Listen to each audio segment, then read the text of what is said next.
Hi, this is Eric from longboxreview.com. Welcome to the show. It is previews time once again, and I'd like to welcome back. It's George from the still defunct George and Tony Entertainment Show. Hi, George. How's it going? Hello, Eric. Hello, everybody. Happy Thanksgiving and greetings from the winter wonderland that is the Mid-Atlantic right now. Is it actually wintry? Do you have snow? Believe it or not, yes. Normally down here, we don't get snow this time of year. In fact, on the news, I was going to look it up, but I was too lazy. But luckily on the news, according to the local news, they said this is the first time we've had November snow in this area since 1989. Oh, my gosh. Wow. Now, back where I came from in New York, we've seen snow this time of year plenty of times. And up there, they're getting hit. And I think if you go more into the upstate areas of New York, they're really getting slammed. Here, we only got maybe an inch or so of slushy snow. But it was very weird to see it this morning because it started out in those large flakes that you would expect around Christmas time. You would hope around Christmas time. Then it got wet and sleety, and it was falling diagonally, and it was hitting in the house. So, but it was a mess today. Do you know, is this at all related to like the hurricane season, you know, the increased moisture in the air and all that kind of stuff? Well, Eric, I don't play a meteorologist on TV, but I am one in real life, so I do know the answer to that question. No, I really don't know. I don't know. That's a good question. I don't know.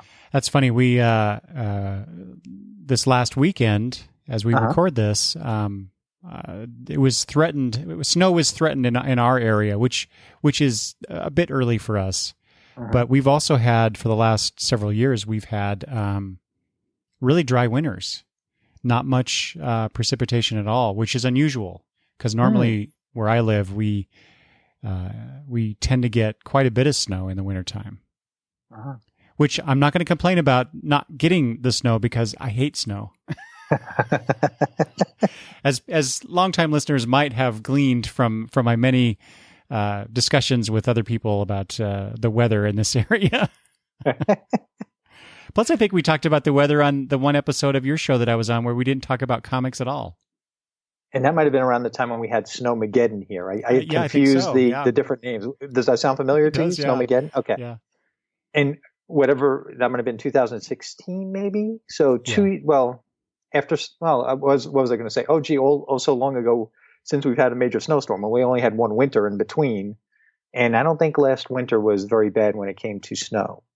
But I don't know how they do this. The local weatherman has made a prediction for the entire winter as to snowfall. And he estimates we should see a total of 30 inches throughout the winter with a big dump. The biggest accumulated dump at one time would be at the end of January. And then another, not as large, but still a large accumulation at the end of February. So I don't know what models they're looking at, but sometimes they can't get the next day right. I don't understand why we should be listening to people about 2 or 3 months out. Oh, yeah, exactly. Exactly. All right. Well, George, we're here to talk about November 2018 previews for things that are shipping mostly, well, I should say starting in January. Yes. But before we get to that, just a few days ago, at the time of this recording, we, the comic fandom, the world at large for that matter, got some bad news. Unfortunately, Stan the Man Lee has left us. He's gone to the great comic book in the sky or something like that. It's I don't know, George. What were your thoughts about Stan passing? My wife texted me that Stan the Man had passed away. She saw it on a CNN feed, I guess on her phone or something like that, and she let me know. And it hit me kind of hard. We have to admit he was 95. I believe he was in ill health. Yeah, and for a while now, as I understand it, he's not been in the best health.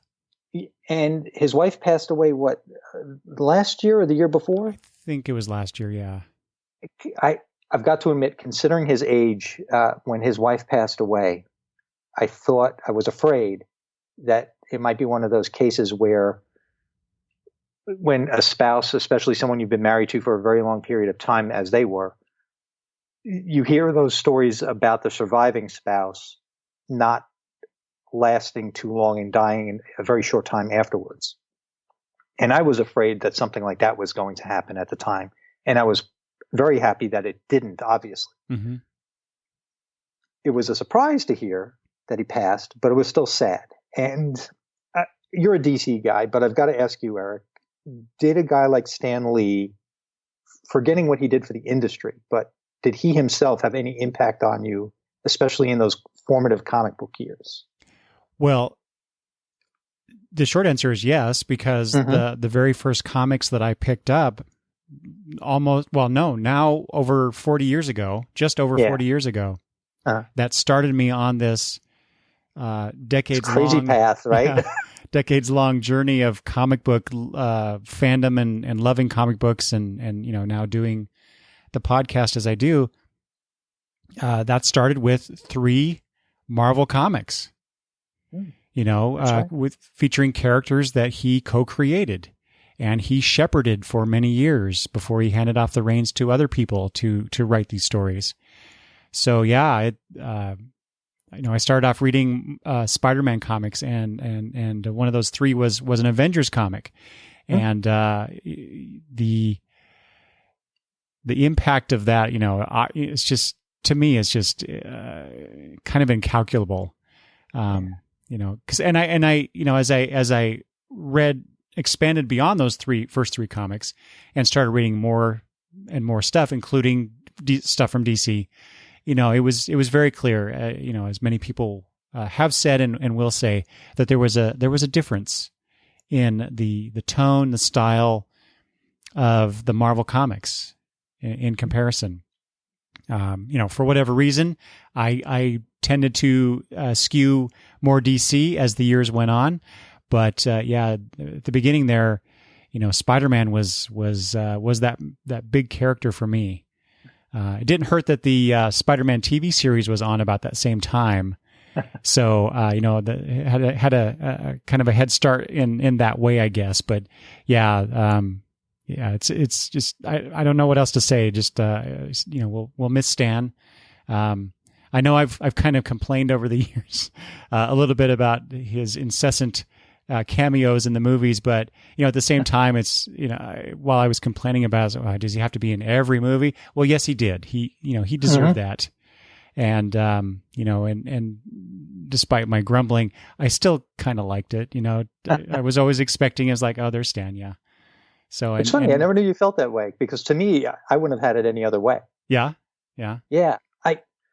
You know how you hear from celebrities, they say, oh, when I was 5 years old, I saw Elvis and I knew that I wanted to be a singer, or I knew I wanted to be an entertainer. Well, when I was a kid and I first picked up a Marvel comic and I started to get into it past my Richie Rich, Casper, and Archie phase, I think that is the only time in my life where I felt I want to write these things. Mm. And it was because of Stan Lee. I know at the time he probably wasn't writing a lot of the things that I may have been reading. But not only was he writing some of them, and I was reading some of his reprints, he was doing the Stan soapbox.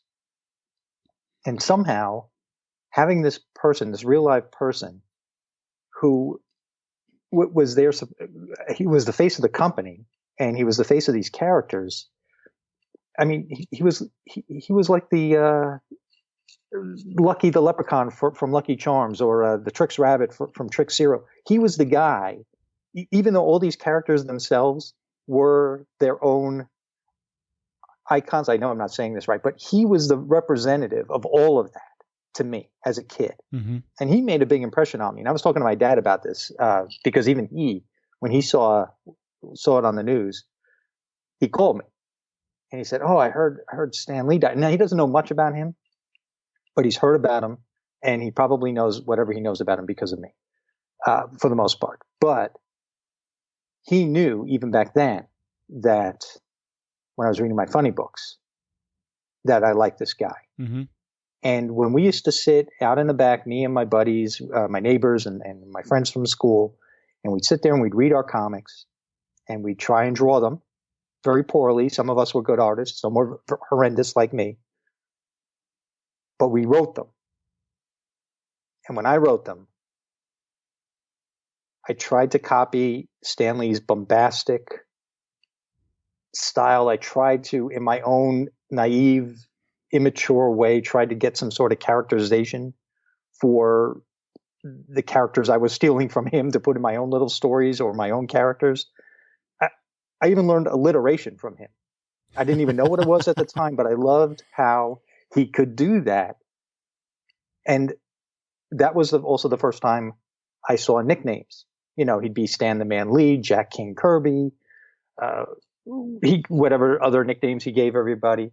So we started to do that to each other, not even realizing that as we got older, nicknames were probably going to come to us. Some of them probably in a bullying sort of way, but we didn't even know what a nickname was. But here we were giving each other these names. Mm-hmm. And it was all because of him. And if anything, I never wanted to be a fireman. I never wanted to be an astronaut. I wanted to be a comic book writer. It was because of that guy. And I look back on it now and I don't even realize it, that's probably why I took to English classes as much as I did and my art classes as much as I did, and probably did very horribly in my science classes. But I'll have to admit, just like a lot of the people who are listening to this show right now, because they're fellow fans, they probably were affected the same way and may not even realize it. But Stan the Man, I'm telling you, there was something about him. He was the guy that I wanted to be like when I was a little kid. Mm. I had no idea who was writing the Richie Rich comics and the Casper comics, but I knew, Stan Lee presents, bam, whoever you're reading, the Mighty Thor, the Amazing Spider-Man, whatever. Whether he wrote it or not, Stan Lee's name was right there on top when I was first reading comics. And man, if that didn't have an effect on me, and I can't picture not having his creations in my life.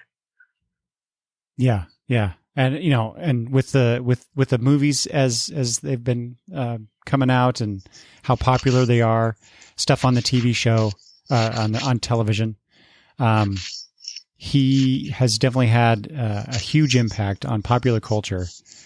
And I wish his family, his friends, his fans, I wish them well. And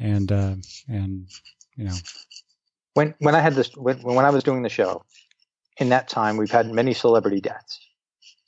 A lot of them were icons. Robin Williams was one of the recent ones that I remember that hit me hard.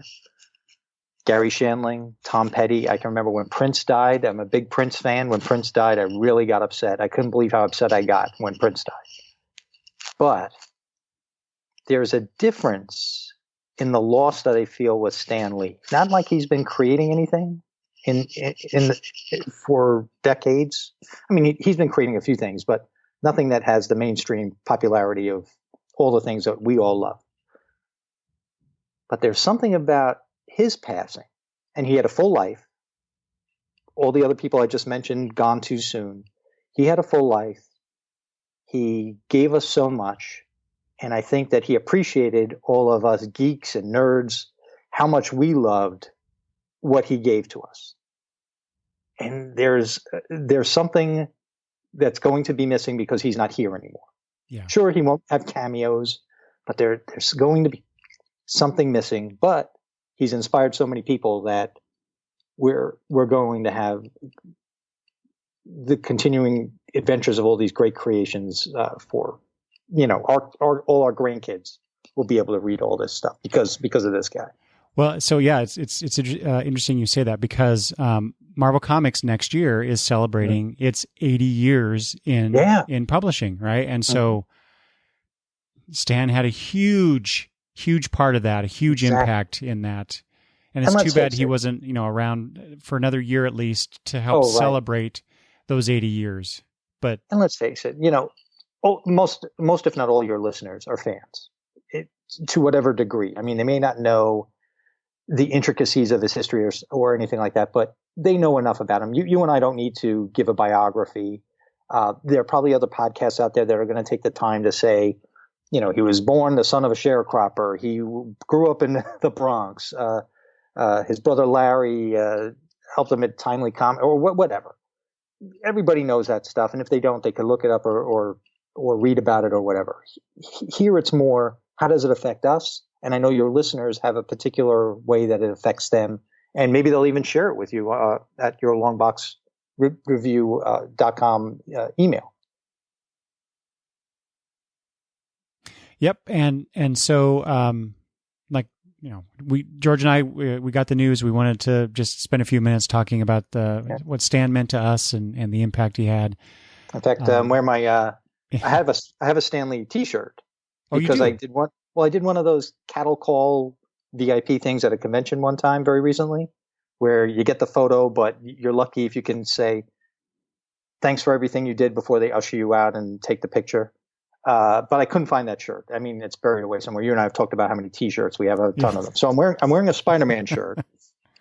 This is a special shirt. I'll take a picture of it and I'll post it when the episode comes out. This is a shirt. This shirt's almost 25 years old, Eric. Still fits. Oh, really? But which just goes to show how fat I've always been. But there was an exhibit at the Smithsonian Institution. I didn't live in the DC area at the time, but I used to come down here a lot as a tourist. And there was an exhibit on spiders. And somehow they hooked up with Marvel, and there was a lot of merchandise with Spider-Man on it. And of course, I got the T-shirt. So I had to wear that in honor of Stan. So yeah, nice. I did the cattle call thing. I got the autograph. A lot of people have been posting their pictures with Stan Lee. Now the creators, I know they've actually met him. A lot of fans like us, the pictures they have are probably the cattle call pictures like I have. But I met him at an airport once. Oh, really? Mm-hmm. I was in California on business. I don't know if I ever said this one on my show. If I did, you'd have to dig it out because I don't even know what episode it is. But I was in an airport waiting for my airplane to come home.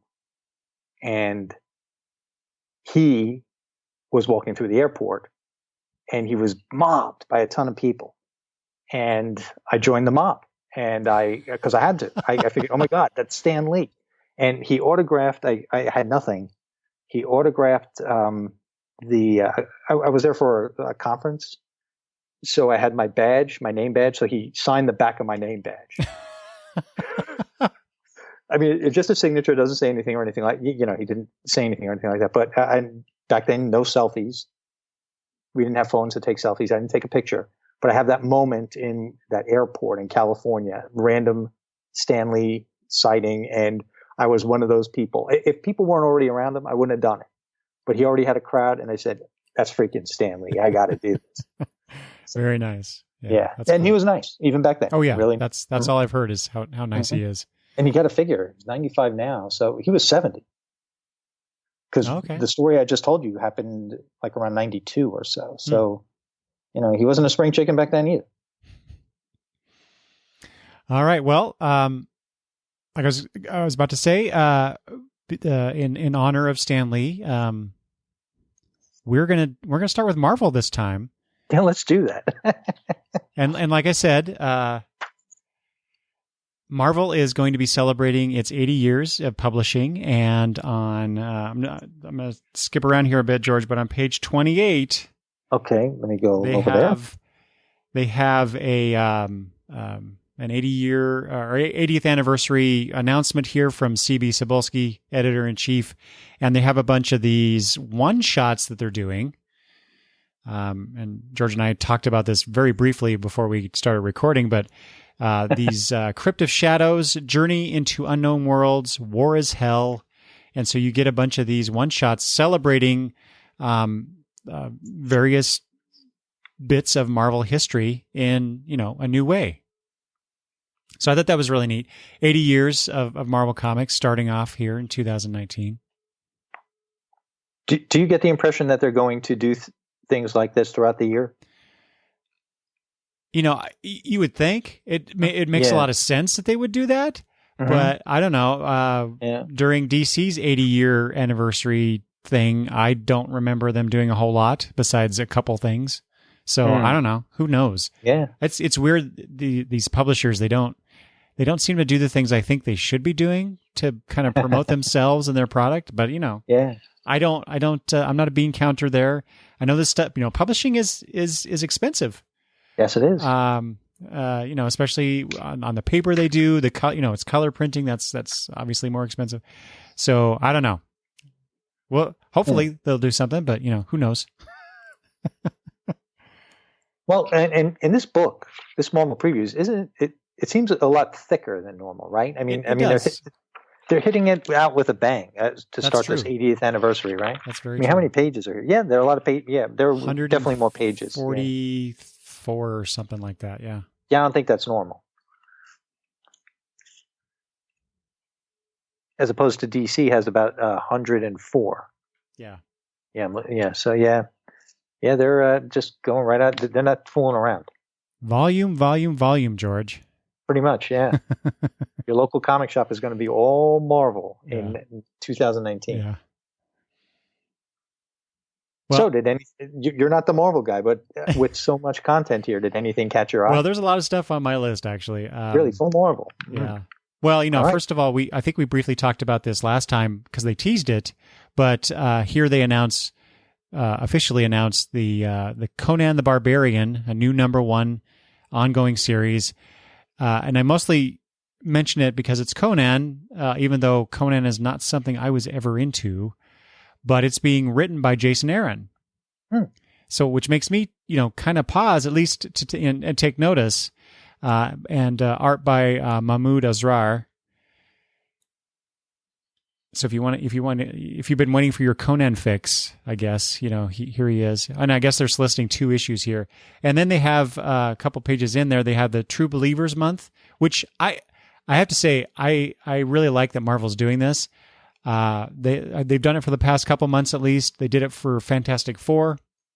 And then I think the next month they did another Fantastic Four, but it was issues featuring villains, Fantastic Four villains, which I thought that was kind of neat. And now this month they're doing old Conan issues that you get for $1. Yeah. So if you weren't sure whether or not you liked Conan, you could take a risk for $1. Dip your toe in. I seriously thought about it, but I'm not going to read. As much as I'm calling attention to this new series, I'm not gonna buy this. Even though Jason Aaron is involved, it's just Conan's not a character I care about. if nothing else, you could try that. What if Conan the Barbarian walked the earth today? Yeah. See, I don't know. $1. No, I'm not a big fan of taking characters out of their element. Okay. I was a big What If fan back in the day. Well, I mean, sure, and What If, that's you mean fine. to take Conan out of his element. But just doing that. DC did that with Jonah Hex many years ago and threw him into the far future. That's just wrong. Well, Amy Chu did that with Red Sonja very recently in the Dynamite comic. Oh, really? Yeah, she would, and I think she brought her to present time. See why do creators feel the need to throw these? Shake it up, man. I guess. Shake it up. Sure. I mean, sometimes it works. I guess. Yeah. I just doesn't work with me. And of course, forgetting the True Believer stuff, going back to the actual Conan title, #1, of course, has 1,000 variant covers. So there's a cover out there for you. I might respond more to the variant covers if they actually showed us, all of them, but then they would fill up half a book with just variant covers. I think what they need to do in situations like that is you don't need to take up a whole page of it. I mean, you can fit. You just make them small. You know what I mean? Itty bitty, yeah. Maybe. Yeah, you can put maybe 25 on a page, 5 across, 5 down. I was thinking maybe half that, but okay, so you could actually see the image. But, right, that's true. But yeah, there's a lot of cool artists doing variants. You think they throw those out on the digital previews? I mean, you think if you had digital that those images would be available? I don't even know. Sometimes I'll find a comic that I am reading, and I find out that an artist I like is doing a variant, and I go to look it up to see, do I really want this? And half the time, it seems like, or more than half the time, there is no image available online for that variant cover, which just irritates me. On the flip side, you since you don't go to a local comic shop, I'm going to put this question out there to your listeners who do. When I go to my local comic shop, Comic Logic, they don't pay me to say that, but I like to say their name. I get a little confused these days with the variant covers. Now, the variant covers that I think cost us a little more are behind the counter on display like a wall book. However, some of these cover A, cover B, cover C things, the way that they're displayed, I'll give you a perfect example. When I went this week, I saw a Thor on the shelf, but the X-Men were on the cover. Mm. And I'm thinking to myself, oh, the X-Men are in Thor? I don't remember that being solicited, and that doesn't make much sense with what's going on. Then I realized, oh yeah, this must be X-Men month or something because Uncanny X-Men #1 is coming out. Then I realized, oh, all these things I just glanced by that I happened to see the X-Men on, those aren't X-Men comic books. Those are, oh, wait, that's one that I wanted. And it just so happened that the X-Men one was in front because of limited shelf space. What they do is they'll alternate them. I didn't realize, I went past a Fantastic Four, #3. I didn't realize it because of some variant cover. So these variant covers can be very confusing. Mm-hmm. And I'll even say this about the DC ones where there's no cover dress. Now that Artgerm art is beautiful. I don't know who else is doing the art on those DC variants, but those get a little confusing too because there's no the logo isn't at the top of the book. It's in small print at the bottom. Beautiful image on the cover, but even if I wanted to make an impulse buy because the cover is so beautiful, I don't even know what the book is. So those variant covers as a display item, I think, at least to me, and I'm usually in the minority on these things, but they are distracting and they may even make me miss something that I was intending or hoping to buy that wasn't already in my pull box. Well, but so that I get what you're saying there, but that's more, isn't that more the problem of the shop itself as opposed to... You mean how they can display it? Yeah. But okay, so then there's the other thing, and again, if your listeners want to chime in, even if it's on Twitter, if you don't want to bombard Eric with emails, but is a retailer, I mean, maybe they're hoping a retailer will take up 3 individual slots in however they display their comics.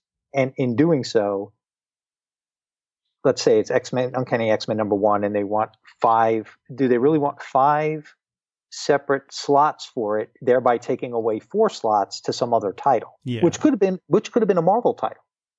They could also be shooting themselves in the foot. Mm-hmm. Because here, one of the few Marvel books I read is Moon Girl and Devil Dinosaur. Not a very popular comic, I don't think.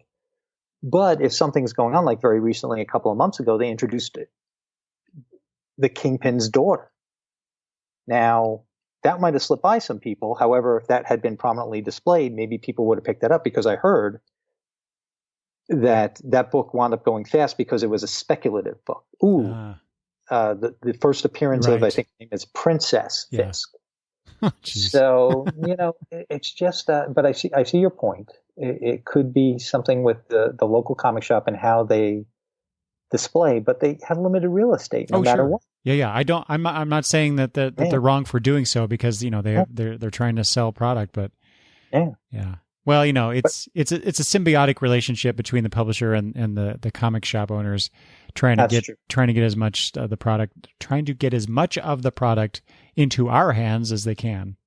And as the 50-year-old, I should have hid that. The 50-year-old comic book buyer, if I want to make an impulse buy, I've been kind of a little down on the covers that are essentially pinups as opposed to trying to show you what's actually in the book. Mm-hmm. Because, you and I read previews, pretty religiously and very thoroughly. So we kind of know what's coming out. But if I forget something or I made a note in my mind, when I see this, I want to pick it up. If something on the cover doesn't prompt me of what that story is and it's just a pinup, I sometimes miss out. Whereas back here I am the curmudgeon again, but back in the old days, sometimes the cover was basically a redrawing of a panel that actually appeared in the book because it gave you a scene. but it gave you an idea of what was going on with these pinups. You don't even know who's the villain, who's the antagonist, who's the guest star. It's not a very good way for me to make an impulse buy. But I'm in the minority, I know. But I'd be very curious as to what your listeners who actually go to a comic book shop think about that whole thing with all these variants. And I'm not talking the expensive ones, the ones that are going to cost you $50 or whatever. Or more. I'm talking the ones, just like cover A, cover B, whatever. Yeah. Well, speaking of variant covers, there's a bunch of them also. Not as many as with Conan, but for the new Guardians of the Galaxy series by Donny Cates and Jeff Shaw. Yeah, see, there's only 616 of them. Okay, that's fine. That's right. That's right. But this looks really kind of looks fun. Mostly because it also is so well. I guess basically. So what does it say?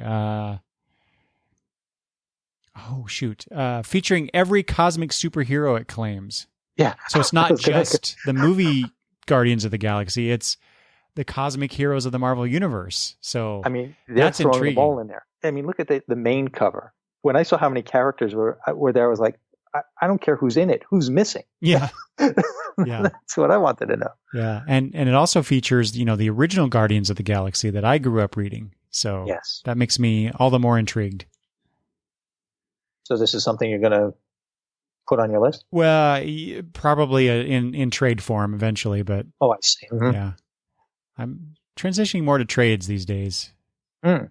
Yeah, I saw your tweet about not only your pull list, but how many trades that you had on your DCBS list. Yeah. So last night I went through previews and made made my short list or my long list of what I would like to get this month from the previews catalog. Right. Yeah, 17 trades on that list right now. Man, so, and I can't afford it. So no, I'll have to be cutting. Well, you listen to or you're aware of at least the Taylor Network and Daryl Taylor, right? Mm-hmm. All right. So he put out a tweet very recently asking if you only had $100 a month to spend on comics. I was like, whoa. That's less than I have to spend a month on comics, Daryl. So I think he was putting that out there to some of his co-hosts on his No Apologies podcast, or maybe just other people on the network, whatever. But I piped in and I said, that's my month every month. So that made me realize, wow, I am in the minority. I keep whittling down.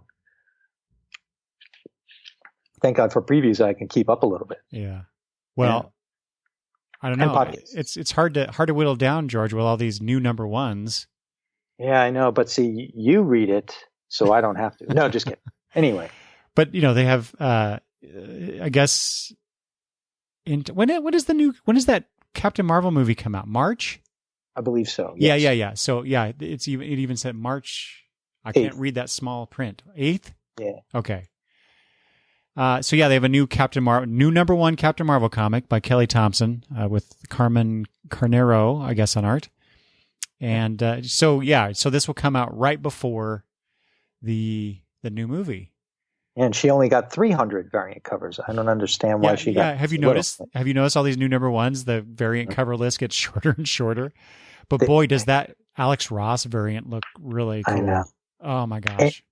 And I'm not one for posters because I have no wall space. And again, I'm 50, so I have a lot of posters on my walls. But this teaser poster, that's the movie variant cover, I've seen this teaser poster of Brie Larson standing in the hangar as the hangar doors are open. Right. And what it says higher, further, faster, and it just says Captain Marvel March 8th at the bottom. I wouldn't mind getting a smaller poster of that. And I know sometimes at the movie theaters they have those teaser promotional posters that are, I don't know,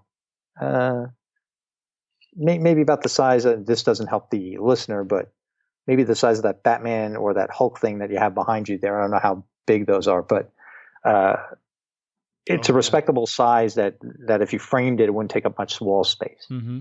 That's what I would like. But yeah, that Alex Ross cover.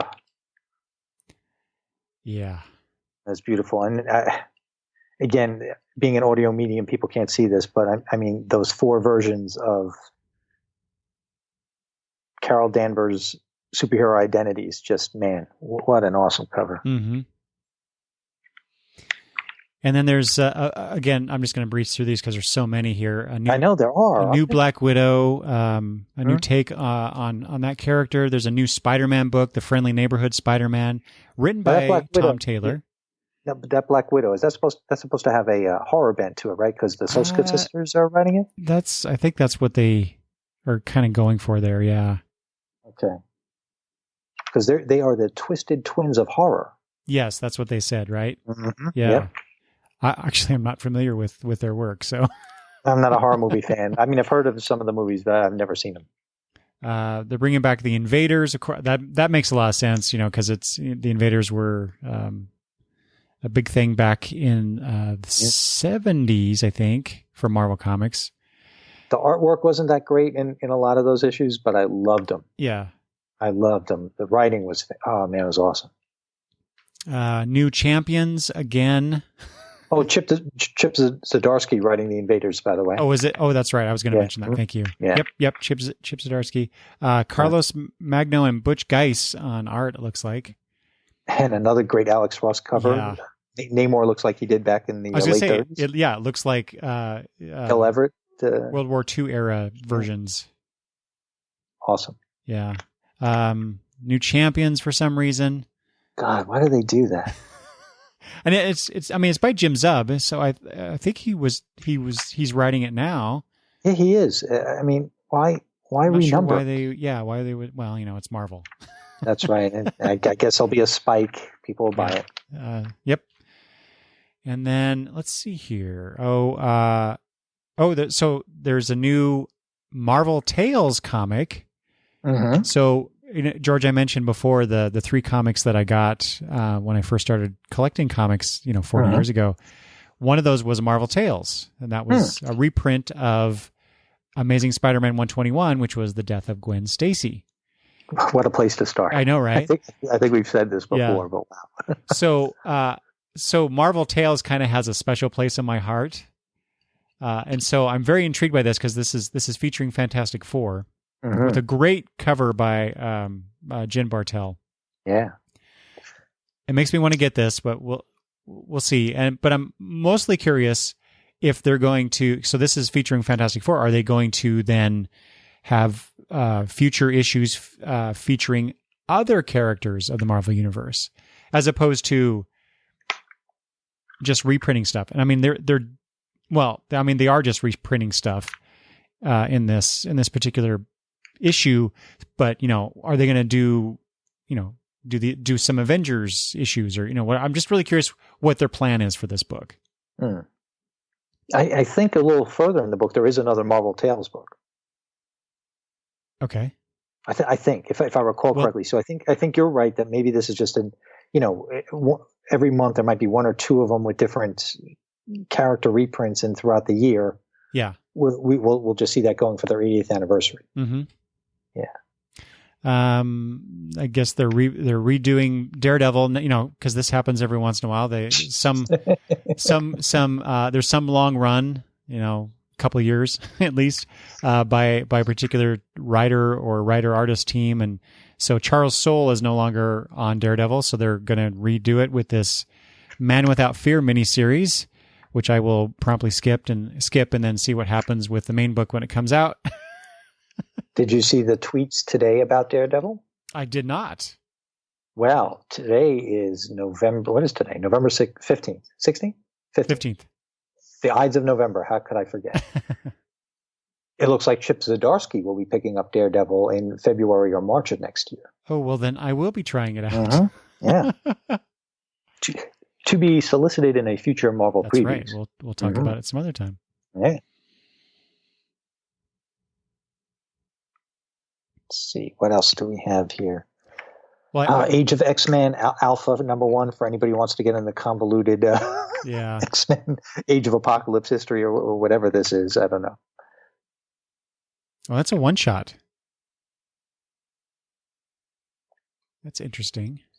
Well, I think isn't X-Man supposed to be coming back in into the Marvel universe, or is he already back? Well, see, when I saw this, that's what I assumed. It's like, oh, they're going to bring him back. But I don't follow X-Men comics, so I couldn't tell you. Yeah. And then we get into the whole reprint thing that you were talking about before with Crypt of Shadows, Journey into Unknown Worlds, War is Hell. But that's all new stuff. Mm-hmm. I mean, maybe there's a reprint in there. I'm not sure, but it looks like it. No, it looks like it's all new. Al Ewing is writing Crypt of Shadows. See, that really makes me want to pick that up. Cullen Bunn's doing the Journey into Unknown Worlds. Yeah.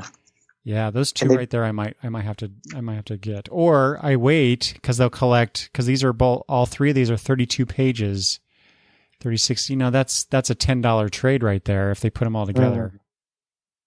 War is Hell has Howard Chaykin and Philip Kennedy Johnson writing, and Howard Chaykin art. Huh. And then right after that, George, did you notice these facsimile editions that they're advertising? Yes. Guardians of the Galaxy, Marvel Presents #3, and then a Silver Surfer #14. These are facsimile editions. And I'm like, when I first saw them, I'm like, what the hell's a facsimile edition? And it turns out that, as it says here, revisit the issue that gave the Guardians their first regular series represented in its intergalactic original form, ads and all. Mm-hmm. What a weird thing for them to do. Yeah. But of course, I'm going to pick that one up. But that's fun, because if you wanted to pick up either one of these in a back issue bin, they're probably wall books and they would cost more than the $3.99. You think maybe the Guardians one, but the Silver Surfer one? Number 14. Oh, that cover image alone is a popular one that's been reproduced many times. Yeah, I think even the Silver Surfer one would. Okay. Mm-hmm. Well, and that one's written by Stan Lee. Yeah. With John Buscema on art. Right. Well, that might be worth just to pick it up right there for that. In the vein of Marvel Tales, they're bringing back the Marvel Comics Presents series. Did you buy that, being the fan of anthologies that you are? Did you buy that back in the day? I got a few issues. Mm-hmm. As I recall, I was about to say, wasn't Wolverine featured on that first issue of Marvel Comics Presents back then? Yeah. How long was it? It was a Barry Windsor Smith drawn story. I'm not sure if he wrote it. I forgot who wrote it. And I'm not sure if it lasted 8 issues or 15 issues. I mean, that was supposed to be the definitive origin of at least how Wolverine got his adamantium. I think that's what it was. And that was before the whole origin book came out. Right. This was supposed to be the definitive story. So A, it was exciting that was happening at the time. B, Barry Windsor Smith artwork. And C, that it was serialized in this book. I mean, that was the selling point, at least at the beginning, for that book. It says here, 3 Titanic Tales, there's your alliteration, celebrating the first decade of Marvel Comics. So we get a story featuring Wolverine in the 40s, Captain America during World War II, and then an untold tale of Namor and the atom bomb. So yeah, I'll be, again, like with Marvel Tales, I'll be keeping an eye on that just to see where they go with it. And just like I say in every episode, I may as well just make a tape of myself and play it here at about this point. Teenage me would have been all over the majority of everything we just talked about. Yeah. Adult me, unfortunately, isn't so much into it. So again, these aren't necessarily for me. That's fine. Yeah. I can say I'm priced out at $3.99 a book, but some of them just don't do it for me in even the solicit. So, but hey, it's not for everybody, right? I'm interested in other things now. That's fine. These things aren't necessarily for me, but they're probably out there for a lot of your listeners. So that's why we mention them. Yep. And then, George, I don't have anything to mention until page 72 of the Marvel book. Well, the X-Men, that Uncanny X-Men number 8 through 10 looks like Legion is back. And he's going to cause some trouble because the very short solicit says, from the age of Apocalypse to the end of the X-Men and the dawn of the age of X-Man. There you go. So, yeah, something's going on with X-Man there. Let's see what else. The Marvel Knight stuff doesn't really do anything for me, but probably people love. What was the page you said you 72. Oh, okay. Yeah, so the Avengers. Okay, yeah, you know what? Let's do it. Anything I had down here isn't really worth talking about. We can just go right to it. Well, and I only want to mention this because this is Wolverine: The Long Night adaptation, and it's an adaptation of the podcast Wolverine: The Long Night. Did you listen to that podcast, George? No, I am aware of it. I want to listen to it, but I think I have to be in a particular frame of mind, and I can't be working like I do when I normally listen to podcasts. Story podcast, almost being like an audio book. I think I need to be I need to be on a road trip or something to listen to something like that. Yeah. So the way I consume my content is at work, and I don't think I'd be able to listen well enough. That's why I don't listen to the true crime, like Serial was a very famous one very recently. I couldn't listen to it because it was serialized. Whereas this kind of talk that you and I have in a lot of the other podcasts that we all listen to, where it's just a discussion or one person giving a talk, that's more what I need when I get my podcast content. So no, I have not listened to it. I started it and then quickly gave it up. And why is that? Well, where do you listen to your podcast? Do you do the same thing? You do it at work when you have an opportunity? I mean, obviously you can't listen to it all day at work, but when you have the chance. Yeah. Mostly work, traveling to and from work. So did that have anything to do with it or no? No, I don't think so. It had more to do with the quality of the writing. Oh, I see. People can disagree, but for me, it wasn't all that great. And I didn't even finish the first episode. And I really should give it a chance and at least listen to the first episode all the way through, but I couldn't get through it.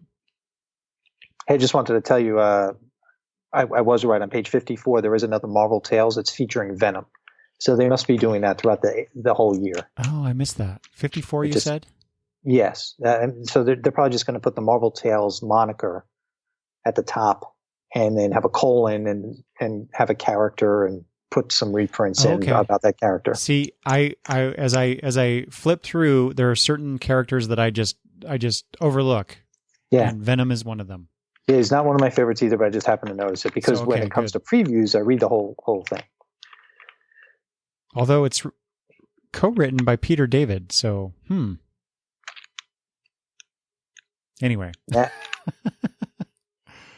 I'm going to go back really quick to page 64. There's some digital first stuff going on with Marvel. I guess they do it in a similar way that DC does their digital first stuff. And they're collecting, and I think that's what this is, Daughters of the Dragon by Jed MacKay and Travel Foreman. I think this was available serialized in a digital format because it says first time in print. So I think that I seem to remember them because I think there was a Jessica Jones one like this very recently. Yeah. So with the popularity of the Netflix shows that seem to be going away, I would think that this one might be interesting to some people if they haven't been reading it online. And I have to bring up another homage on page. What page is this? Page 66. The Unbeatable Squirrel Girl, Planet of the Apes reference. Just have to bring it up. Yeah. How you doing with? Oh, go ahead. With a scroll reference. That's right. Yeah, that's cool. How are you doing with the Unstoppable Wasp?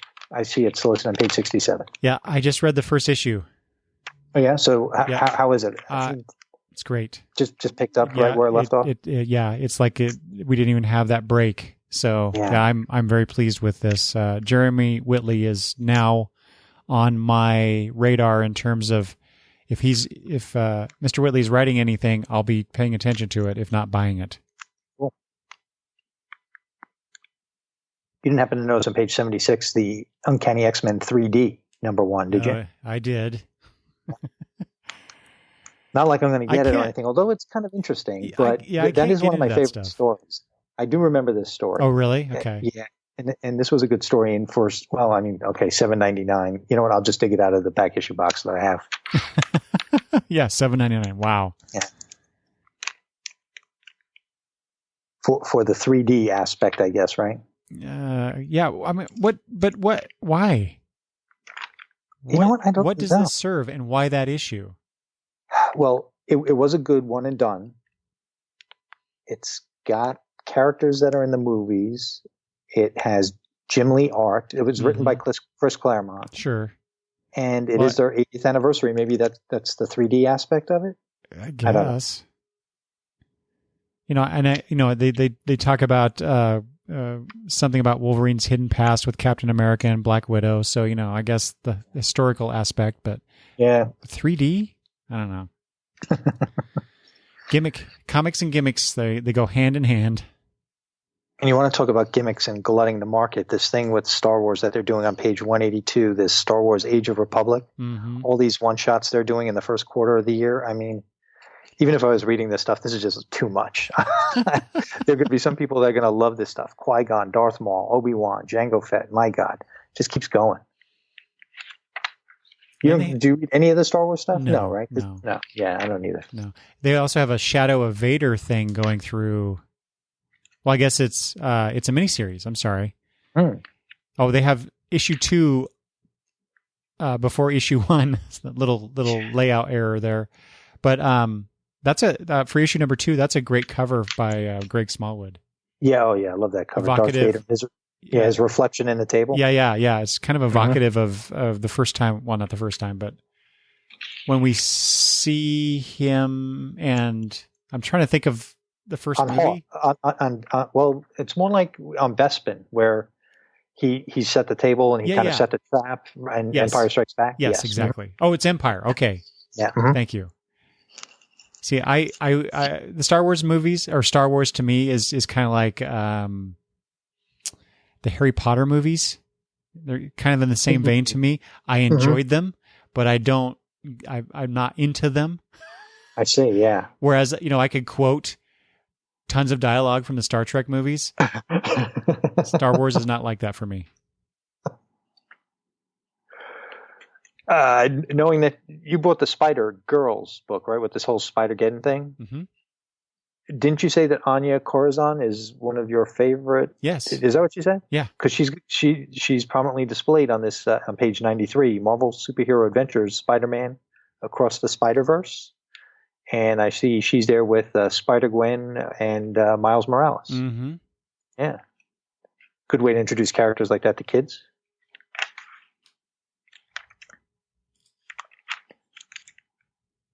All right. Anything else? Any trades or anything? Of course, they got a ton of stuff in the back. Yeah. So there's, again, I mentioned Captain Marvel before. There's a bunch of Captain Marvel books, just in time for the movie to come out. So starting on page 106, there's Prelude trade paperback. There's the Art of the Movie hardcover. Color your own Captain Marvel.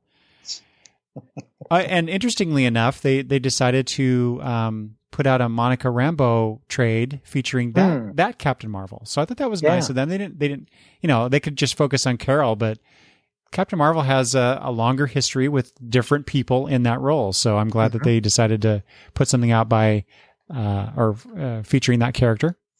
And I love that character and that costume. It does bring me back to a particular time. Yeah. Because that was one of the new characters that stuck. That wasn't an X-Man back in those days. Right. Because most new characters were mutants. But to have her, especially now to get some of her stuff reprinted, you're right. That is nice. Mm-hmm. And then on page 113, there Decades, Marvel in the 50s. Trade paperback, it's Captain America Strikes. Mm-hmm. So that is what I hope they do throughout the year, is put out a bunch of these Decades books. I'm sure they're planning on it. So yeah, 50s, I'm sure they can come up with a lot of stuff for the 60s, because that's the birth of the modern Marvel universe. So exactly right. They better put out a bunch of stuff. You mentioned Spider-Geddon just a second ago. We talked about this not too long ago, George, when I was talking about the Spider-Girls miniseries, and I said it'll probably be collected in some huge huge collection with Spider-Geddon, and I'll probably end up having that in the collection again. But they do have the Spider-Geddon trade. But as far as I can tell, it does not contain that miniseries. So it looks like it just contains the main series, Spider-Geddon, and the Vault of Spiders #1 and 2. So I may have to get that. I said this before, but I have the Spider-Verse. I can't see the book from here. I have a similar collection of the Spider-Verse series that came out some years ago. And this, to me, I think is a continuation of that. So I better read that before I go and order this one, just to see if I really want it. Who am I kidding? Are you going to go see the animated movie that's coming out next month? There's an animated movie coming out next month? Yeah, the Spider-Verse movie's coming out next month. Isn't that not a direct-to-DVD thing? I think it might be on... It's not going to be like on screens like for a weekend? No, I heard about it, but I didn't realize... Is it? Maybe I'm wrong. I guess I'm wrong. Maybe that was wishful thinking on my part. I thought it was going to be on screens for like a weekend and then be released. It might be. I don't know. Oh, okay. You know what? You're probably right. That was more my naive nature. I'm probably wrong. I'm usually wrong, George. I think it's more wishful thinking on my part with no with no research on my part. I just start saying things. Well, yeah. Regardless, that's like I was just going to say, who am I kidding? I'm going to get the Spider-Gwen thing because it's got all these alternate universe spider characters, and alternate universe characters is one of my weaknesses. I regardless of what company it is, give me all your alternate universe characters, man. I love that stuff. So if that movie is touching into that, I'll watch it. Sure. Yeah, I'm going to check it out. I plan to check that. George, what do you think of this Cosmic Ghost Rider cover? It's the trade Baby Thanos Must Die trade paperback. So it collects Cosmic Ghost Rider 1 through 5, but oh my God, that cover looks really cool. Yeah. I mean, I have no interest in Cosmic Ghost Rider. Nope. But that cover looks really cool. I'm beginning to think you and I are the one people to do previews episodes. I know, right? None of these things I listen to other shows and people get excited about things that I have no interest in. And I say to myself, wow, I'm really out of the demographic. And then I realize they're only like 5 years younger than me or 7 years younger than me. So it's not that much out of my demographic. What is wrong with me? I don't know. Well, different strokes for different folks. Well, so this next book is something that I actually am excited about. And I've been waiting very anxiously to read it. And this is the first volume of the West Coast Avengers series. I heard it's really good. And then Amazing Spider-Man by Nick Spencer, Volume 2. Now, George, I ordered Volume 1. I haven't received it. Should you have by now? It's I don't know, but it's not like it's been shipped to me late. It's just not out. It's weird that I haven't gotten it yet. And granted, I get my books 1 to 2 weeks later than everybody else, depending on when they come. Mm-hmm. But this seems really weird to me that the second volume is already being solicited before the first one's even out again in my hands. Because normally I have some time to read the first trade of something right before I decide if I want to get the second. Yeah. But here it is. I'm probably going to end up ordering it just because I think it looks like it's going to be a fun book. Same thing with the Immortal Hulk. Here's Volume 2. I haven't received Volume 1 yet. You did order Volume 1. I did order Volume 1. Mm-hmm. So it's going to be weird. Well, are those solicited for January or are they like advanced solicited for like February or March? Yeah, I'm sorry. Thank you for pointing that out. It does say on sale February. Oh, okay. So maybe you'll get the Volume 1s in your next shipment. Well, yeah. I mean, they're coming. Mm-hmm. I think even in my next shipment, if not the next one, I'll get them before these show up. But yeah. But it's just weird that, like I said, that I'll have to order these before I even had a chance to read the first one. Mm-hmm. Oh well. It's just more comics. Whatever. Yeah. I did realize we mentioned, or we talked about how I had 17 trades in my list so far. One of them was the Marvel 2-in-1 Volume 2. Mm-hmm. But after I put that tweet out there, George, I went back and checked my orders. Okay. I forgot to order Volume 1. I was going to, and I forgot to do it. Oh man! So now I'm in a bit of a pickle because I don't want to order 2. without having one. Unless I can get one. You think it'd be in stock trades like in a month or so? Oh, I'm sure. It's not going to be a problem for me to get it. It's just a matter of my brain doesn't like the fact that I'm going to get a second of something in a series if I don't already have the first. I think I said this before the mics went hot, and if it was after the mics went hot, I'm sorry to repeat myself and be redundant, but it's part of the disease. Yeah. Did you notice Marvel 2-in-1 was not solicited here? So I am guessing now that the Fantastic Four has started, Chip Zdarsky's story is done and Marvel 2-in-1 is gone. I was kind of hoping it might continue teaming the thing up with other Marvel characters, much in the vein of the old Marvel 2-in-1 or the old Marvel team up. But you know what? I'm kind of happy because it's one less thing for me to buy. I don't know if they would have kept on with that, I might have jumped on that. Yeah. And easily they could have made it an anthology type book where it didn't have to be one particular character who anchored it.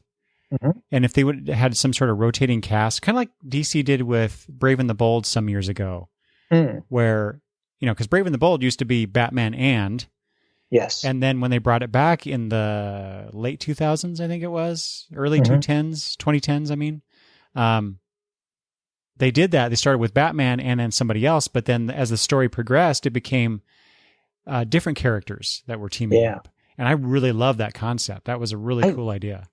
I do too, but I'm guessing that with the intricacies of all the storylines out there and the way their editorial staffs go and the interconnectedness of the universe now, even more so than it was, say, 30 years ago, it might be difficult to have those one-off stories when the characters are embroiled in a 12-issue epic or a 100-issue epic. Thank you, Tom King and Batman. You know what I mean? But they can easily say this is not part of continuity. I mean, they did it with their That's true. Their adventures line, their $8 books that they came out with, like the Adventures of Superman.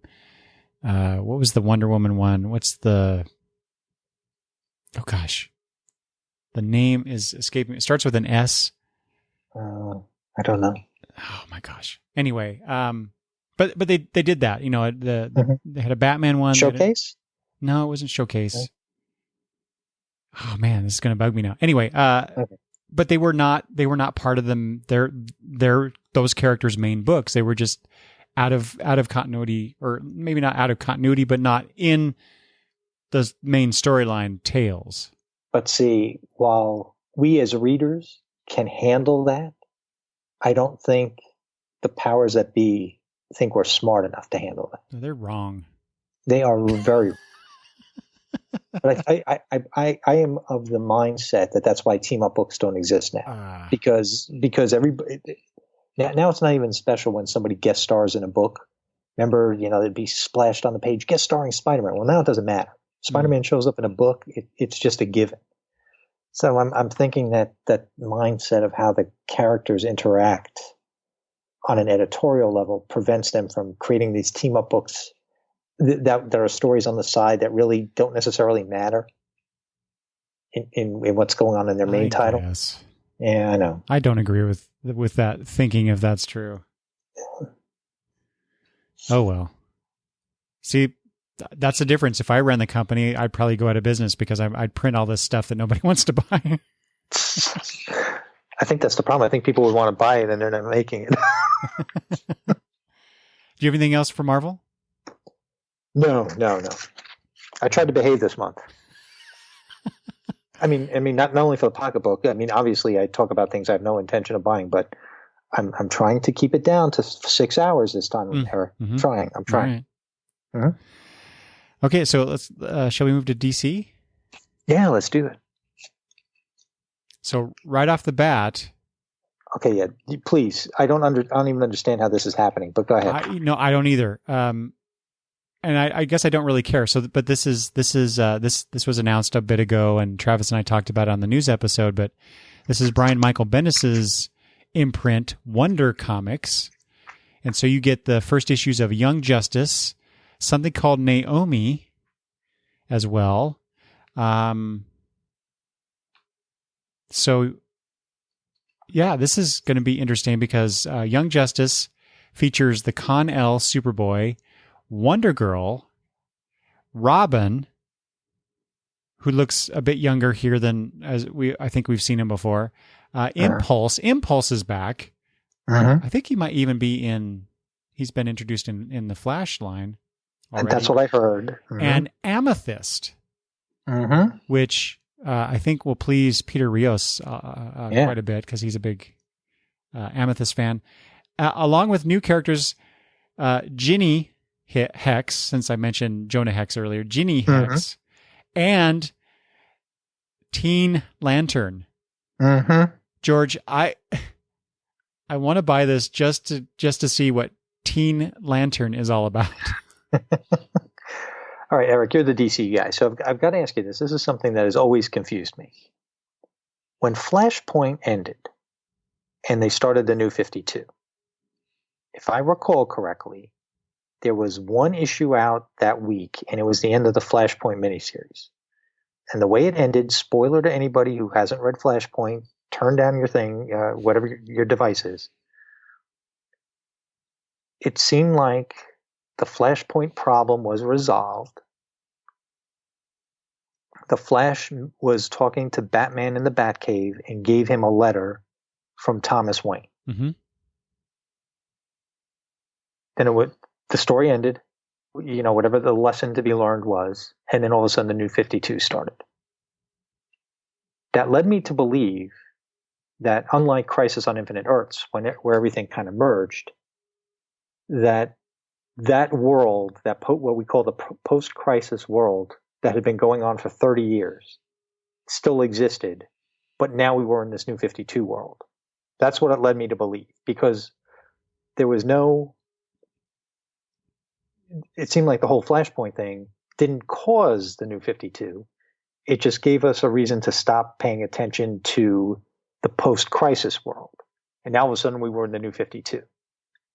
And if I recall correctly, also in the New 52, and whatever Convergence did and whatever Rebirth did, there was no Connor Kent. Am I right about this? I believe that is correct, yes. So now we have Connor Kent here somehow. I don't know how they reintroduced Impulse into the Flash.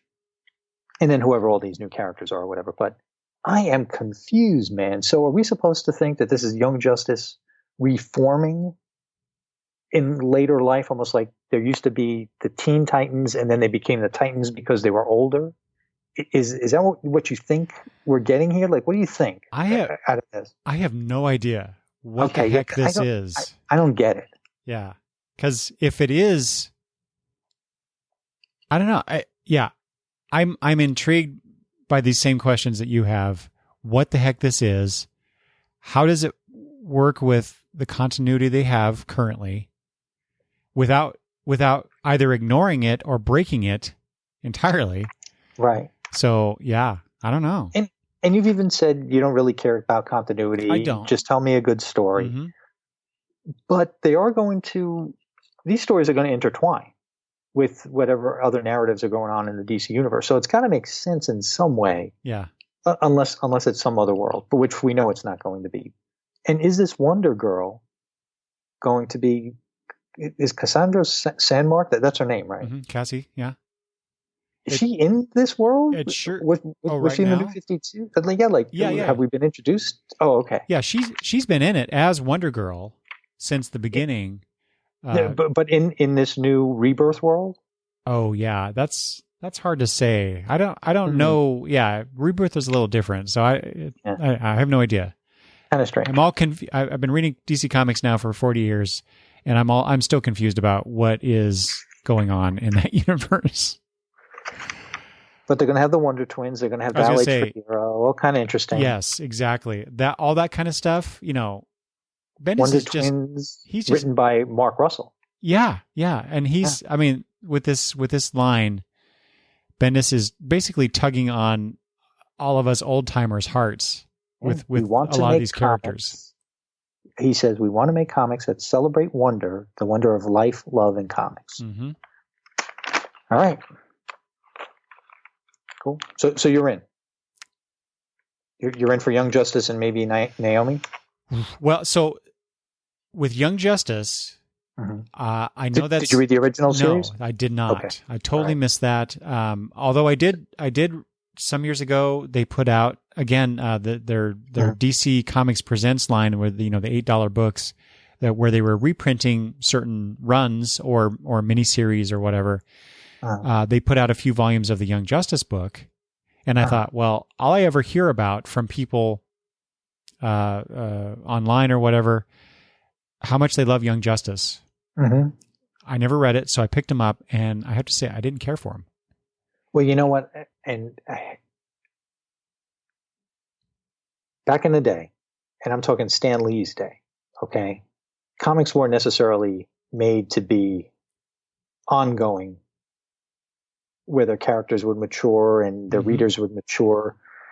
The market at the time was people aged out, so you could kind of retell the same story over and over again, maybe every 5 years, because you would have a new batch of young readers, and then when the older readers aged out, they were gone, they didn't care anymore. So that's why that's why I'm guessing continuity wasn't really a big thing back then.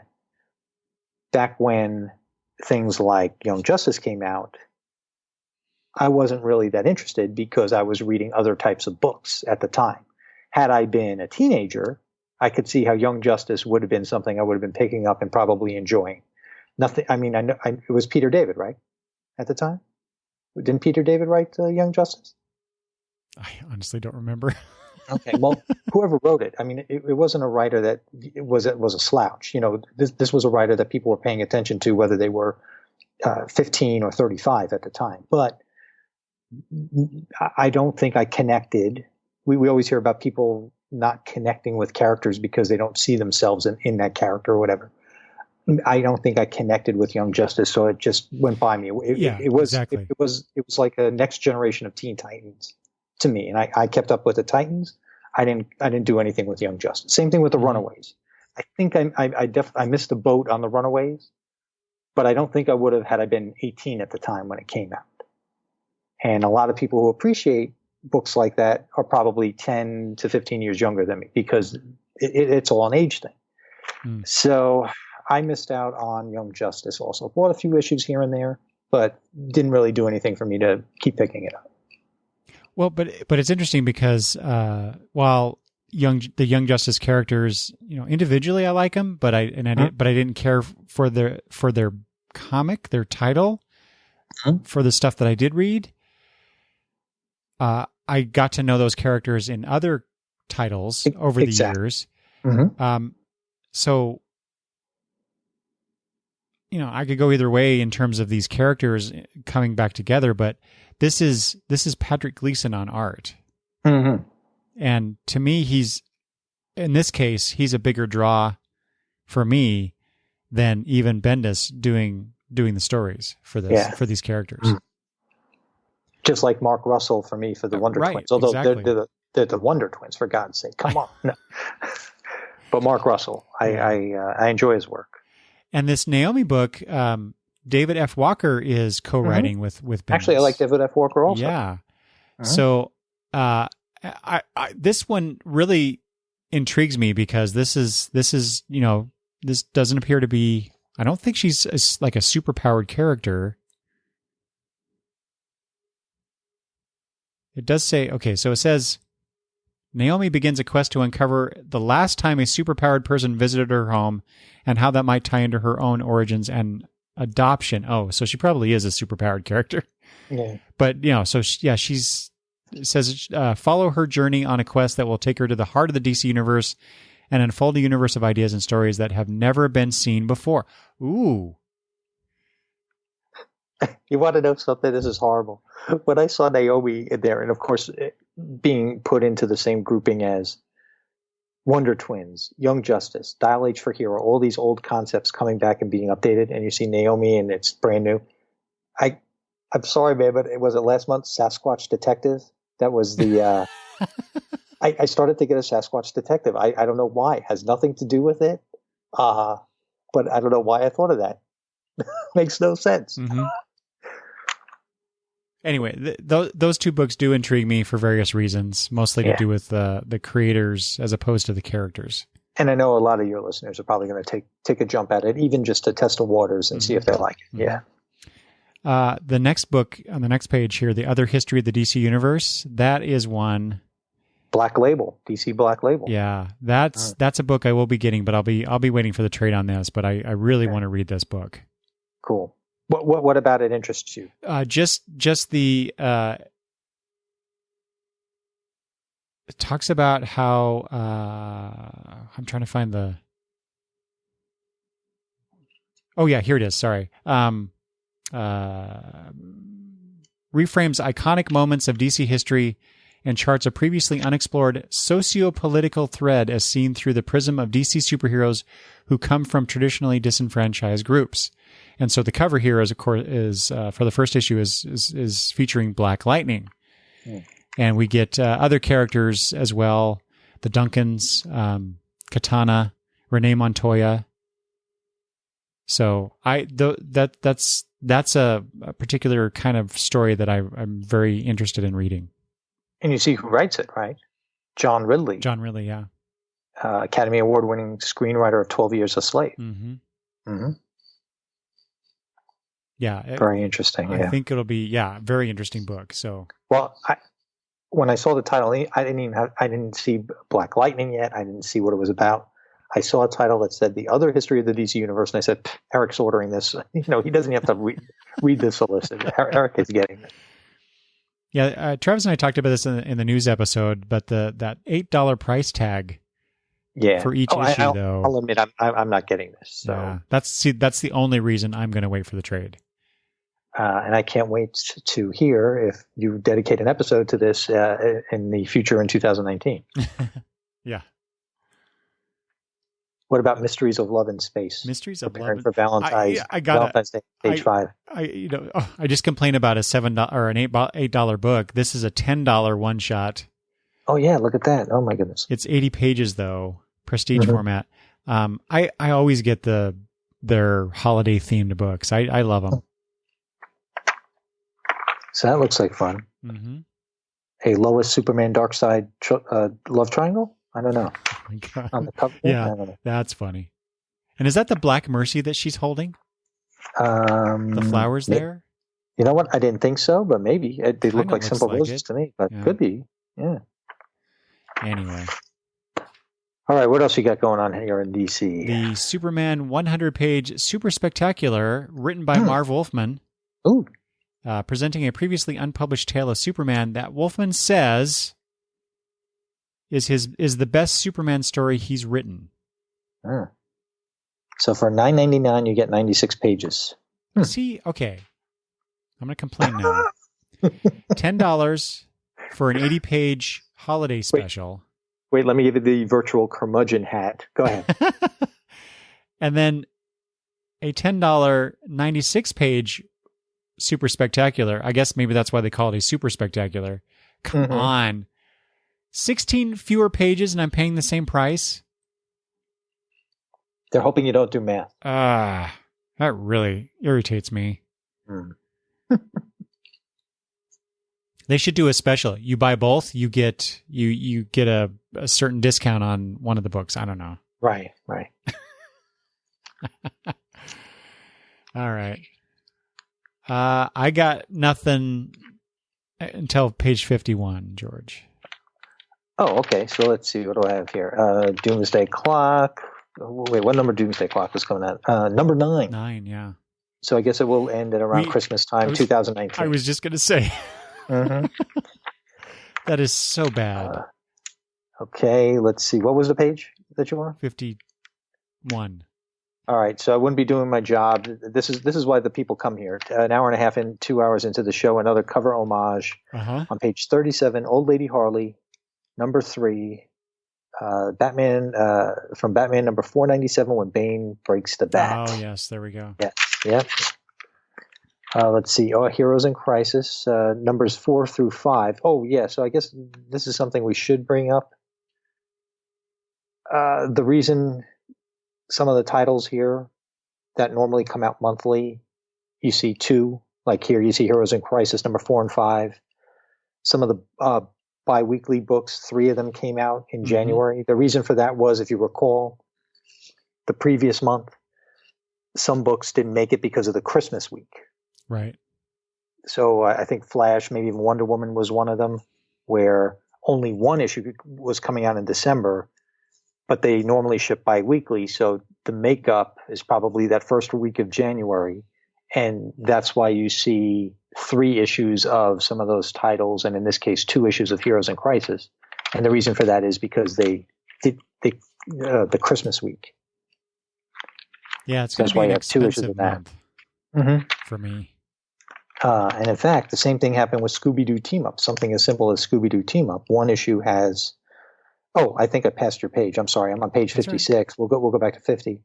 But 2 Scooby-Doo Team-Ups in January. There were none in December because of that Christmas week. One has, number 45 has Big Barda and Mr. Miracle. And I hear this is actually the 13th issue of the Mr. Miracle maxi series by Tom King and Mitch Gerads. But Shali Fish is taking over the writing duties. But this is the true 13th chapter. It's like 13th grade after high school. This is the story that you need after Mr. Miracle, which ended actually this week. And issue 46 has Black Lightning. So what's on page 50 that interested you? I'm sorry I went 51. 50. This is another Bendis book with Michael Gaydos, Pearl, which wasn't a miniseries, but now it's going to be an ongoing series. Yeah, I did notice that shift. Interesting. See, I was waiting for the trade to read this, waiting for the 6 issues to come out, and I'd get the trade and read this miniseries. But now they screwed you again. They did. I'll still get the trade, but now I may have to buy more. Shucks. Going back toward where Scooby-Doo Team-Up is, on the opposite page, on page 57, Sideways number 12. Now, you and I, I'm going to talk. I might talk about this a little later, but you and I keep talking about Sideways, and I keep saying I don't even know why I'm still buying this. I have decided issue number 10 is going to be my last one. Yeah. Okay. So I'm going to drop Sideways. The story that seemed to have started with number 11 that was solicited in last month's previews seemed like a good jumping off point. I thought the same thing. And we're going to come to some other titles that I'm dropping, believe it or not. And I'm going to get into more of that toward the end. But there might be an ultimate culling coming up. But tease. Yeah, I kind of wish now I had dropped Sideways at issue 11 or after issue 10 as well, because I thought the same thing. Yeah, once whatever was going on in issue 11 that was solicited last month seemed to be a shift in the storyline, like as if a new arc was starting. And it seemed like the story that they were telling there, I wasn't interested in. And it seemed like number 10 will be a good spot to stop. Yeah. And if you're reading Suicide Squad, they've given you a place to stop, because on page 59, the final issue of Suicide Squad number 50 is coming out. Oh, I didn't realize that was the final issue. Oh, there it says it right there. I as I was paging through and I saw Suicide Squad number 50, I thought, wow, a comic that actually made it to 50 issues. Yeah, so 48 pages for $4.99 last issue. Wow. Okay. Actually, again, being the DC guy, can I ask you another question? Harley Quinn. I read Harley Quinn number 50. Enjoyed it. It was fun. When it was solicited, you and I mentioned that Johnny DC was going to be in it, the continuity cop, and it was something that looked like fun, and it was fun. But Harley is walking in Coney Island with her mom, and they're talking like a normal mother-daughter. I read Heroes in Crisis, and she does the things that she does. She's in Suicide Squad, which I don't read, so I don't know what she's doing there, but I see what the covers look like. Is she good? Is she bad? I don't understand. They have her in the obvious the normal continuity narrative. I mean, she's in Heroes in Crisis. She has a very big part in it. But that Harley Quinn does not seem like the Harley Quinn I was reading in issue number 50, which I'm guessing is the way she normally is in her own title. What is her deal? That is a very good question, George. Has she shown up in the Batman run that you're reading with Tom King? I think so. And did you read the Scott Snyder, Greg Capullo Batman from the New 52? Mm-hmm. I did. Was she in there as a bad guy, as an antagonist? Honestly, don't remember now. I can't peg her. And now that the way I'm reading her in Heroes in Crisis, I just, I'm going with it. I don't really care, I'm not letting it bog me down. But it seems like they've got two different Harley Quinns, like there are supposedly three Jokers. Yeah. But I think that works for her character because she's so fractured. Yeah, I guess. Her psyche's fractured. So at times she's good, at times she's bad. Yeah. I mean, not really bad. She can be an antagonist for sure. But I think for the most part, she's been, for the last several years now, she's been portrayed as at worst, an anti-hero. Mm-hmm. Yeah, I was just wondering what your take was. Reading more DC titles than I certainly am. She's a very malleable character. She'll take on whatever characteristics you need for the story. Yeah. Which in a way, go ahead. I don't know, is kind of to me indicative of comic book superheroes. It's like they do whatever, they dance to the Piper's tune, exactly. Whatever that happens to be. I guess you're right. Yeah. So she's just a very public kind of face to that, I guess. I don't know. I don't know what the hell I'm talking about, George. On page 61, I just wanted to call out that in Supergirl number 26, if you're a fan of the Omega Men, they're apparently guest starring in her book. And now, and some long lost Omega Men will be in there supposedly. Oh, so they're going to bring back some of the old characters. Yeah, so any fans of the old Omega Men from the 80s might want to check out Supergirl number 26. Yeah, can't wait for that trade to come out, for that run. All right, what else you have? I'm going to jump ahead to 79. Okay, cool. Did you, I forget now, George, did you read Blackest Night when it was coming out? 10 years ago now? 10 years ago, wow. No, I didn't read the main title. I only read the JSA tie-ins because I was collecting JSA or Justice Society at the time. I forget which one it was. Well, then, George, DC has some books for you because they've got the Blackest Night Omnibus, the 10th anniversary edition, which contains the main series and a bunch of those tie-ins and miniseries that you probably did not read. Yeah. And I didn't read all of them either, but I did get quite a few. And then they have that's where the concept of all the different colored rings came from, right?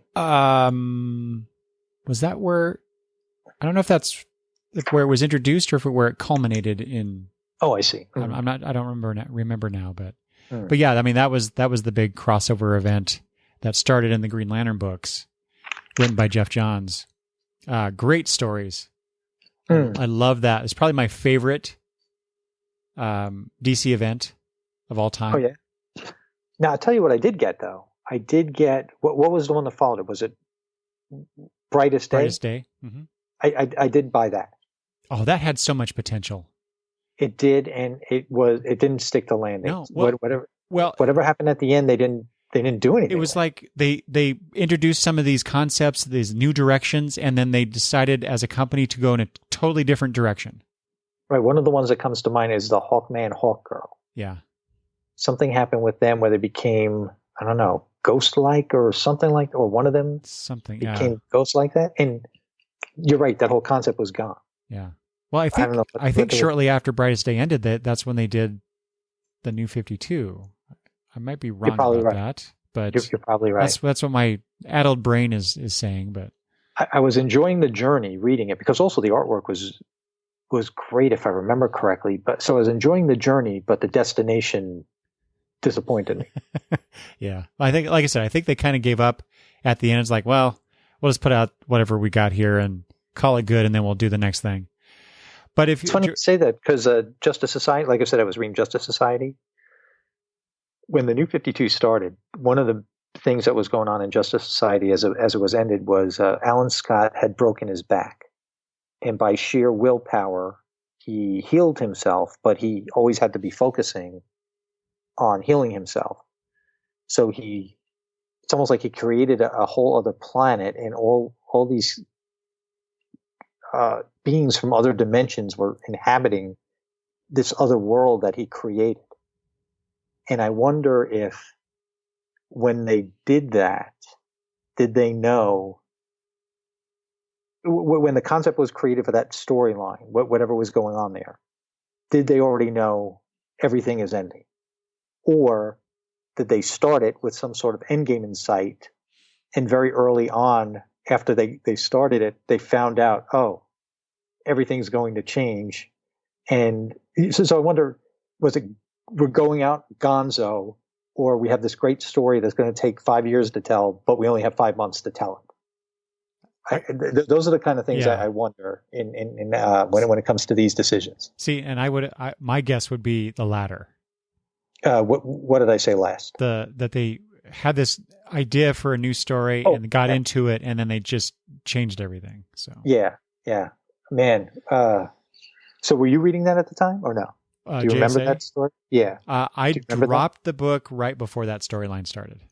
Oh, okay. So I missed out on that. Okay. Hey, on the opposite page, 78, again, I'm not doing my job if I don't call out another homage, this time to the Iwo Jima Memorial, the Marine Corps War Memorial, and being that Veterans Day was just last week, as of this recording, Bombshells United, Volume 3, TAPS. The bombshells are in the position of the Marines at the Iwo Jima Memorial. Just had to call it out. What else do you have, Eric? A couple of pages after that, George, DC, The New Frontier, the new edition trade, which, that's...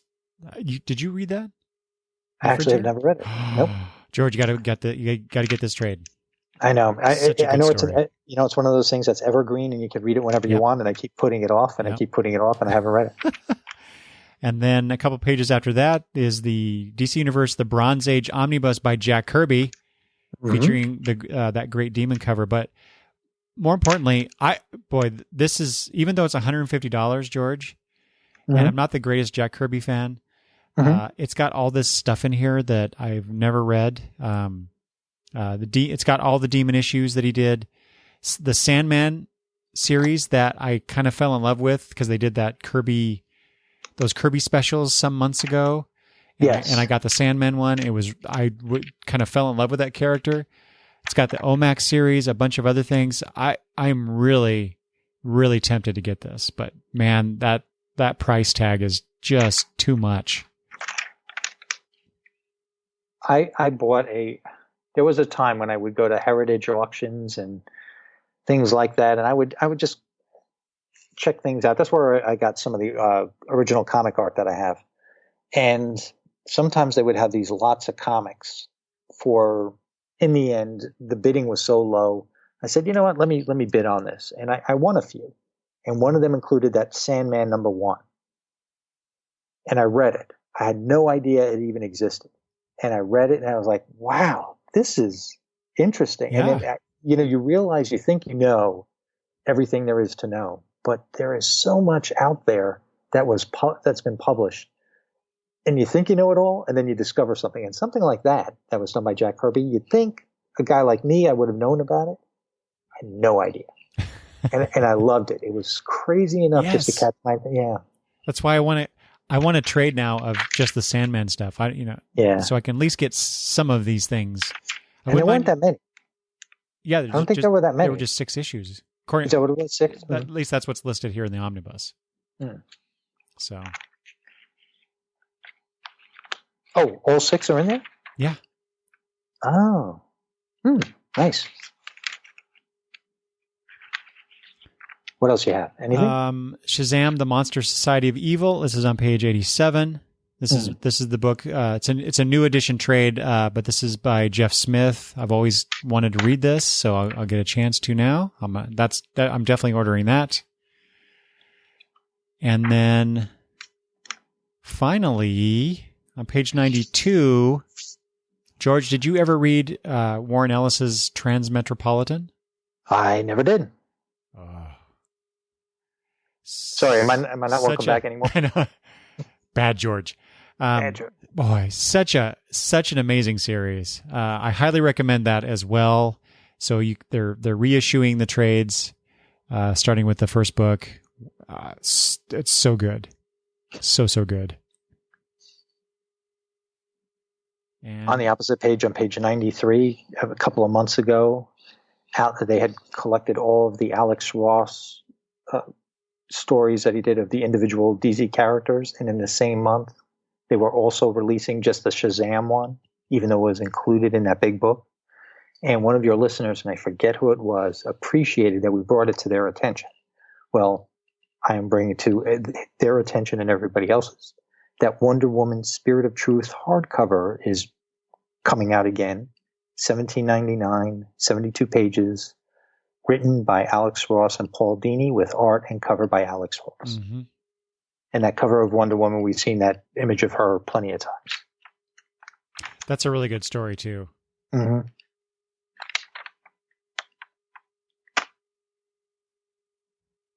That's all I got. And yeah, that's all I've got, too.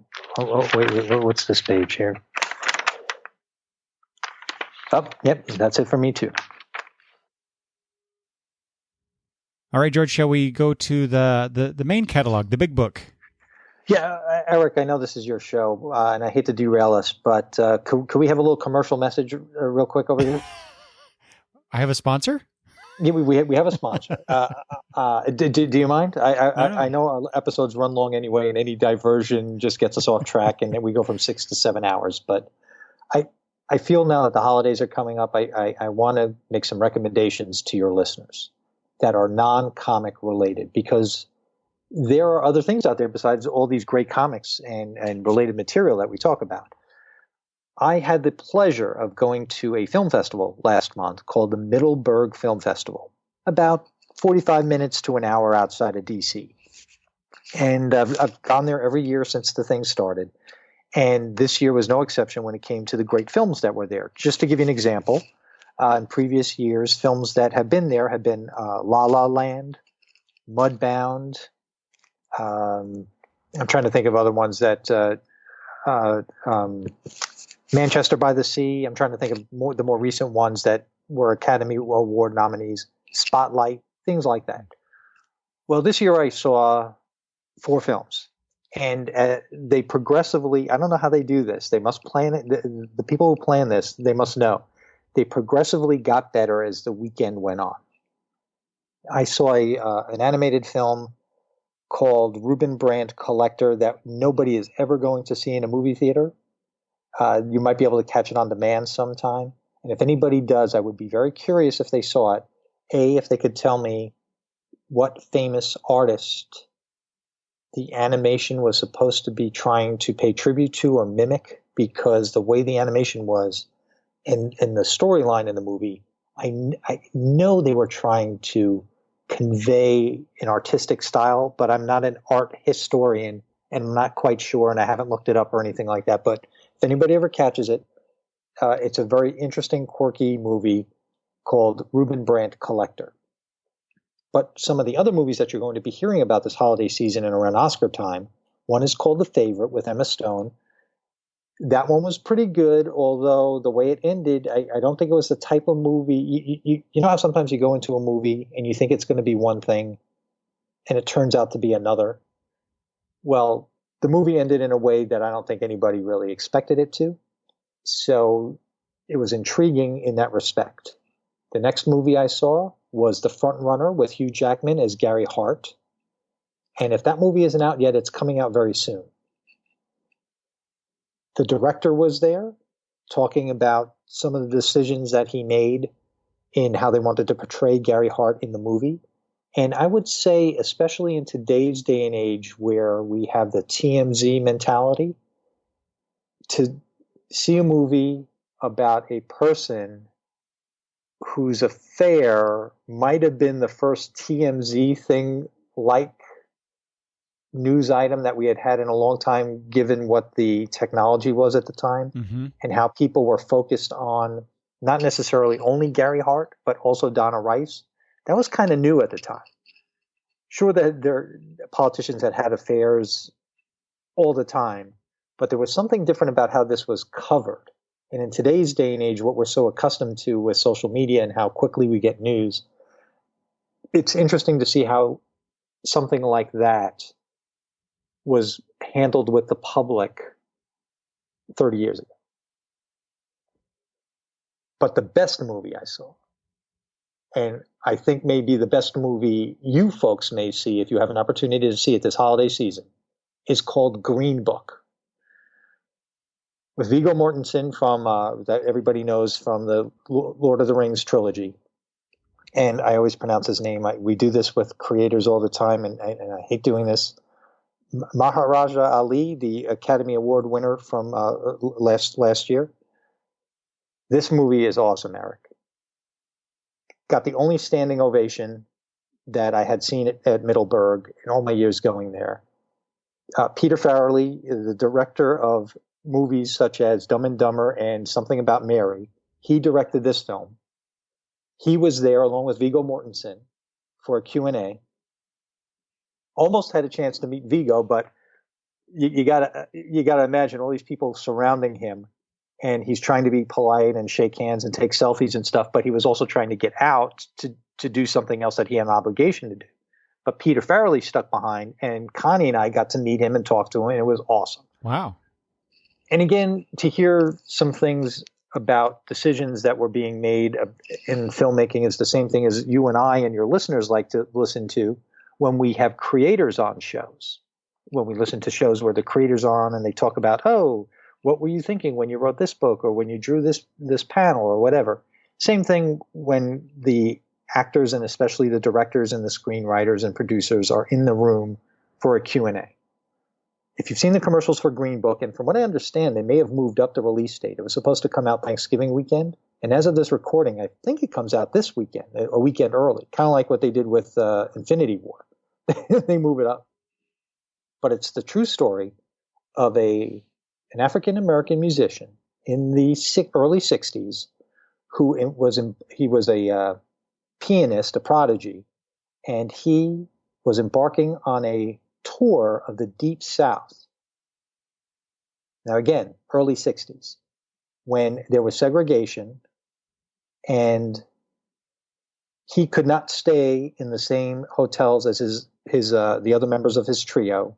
He could not eat in the same restaurants. He could not use the same restrooms.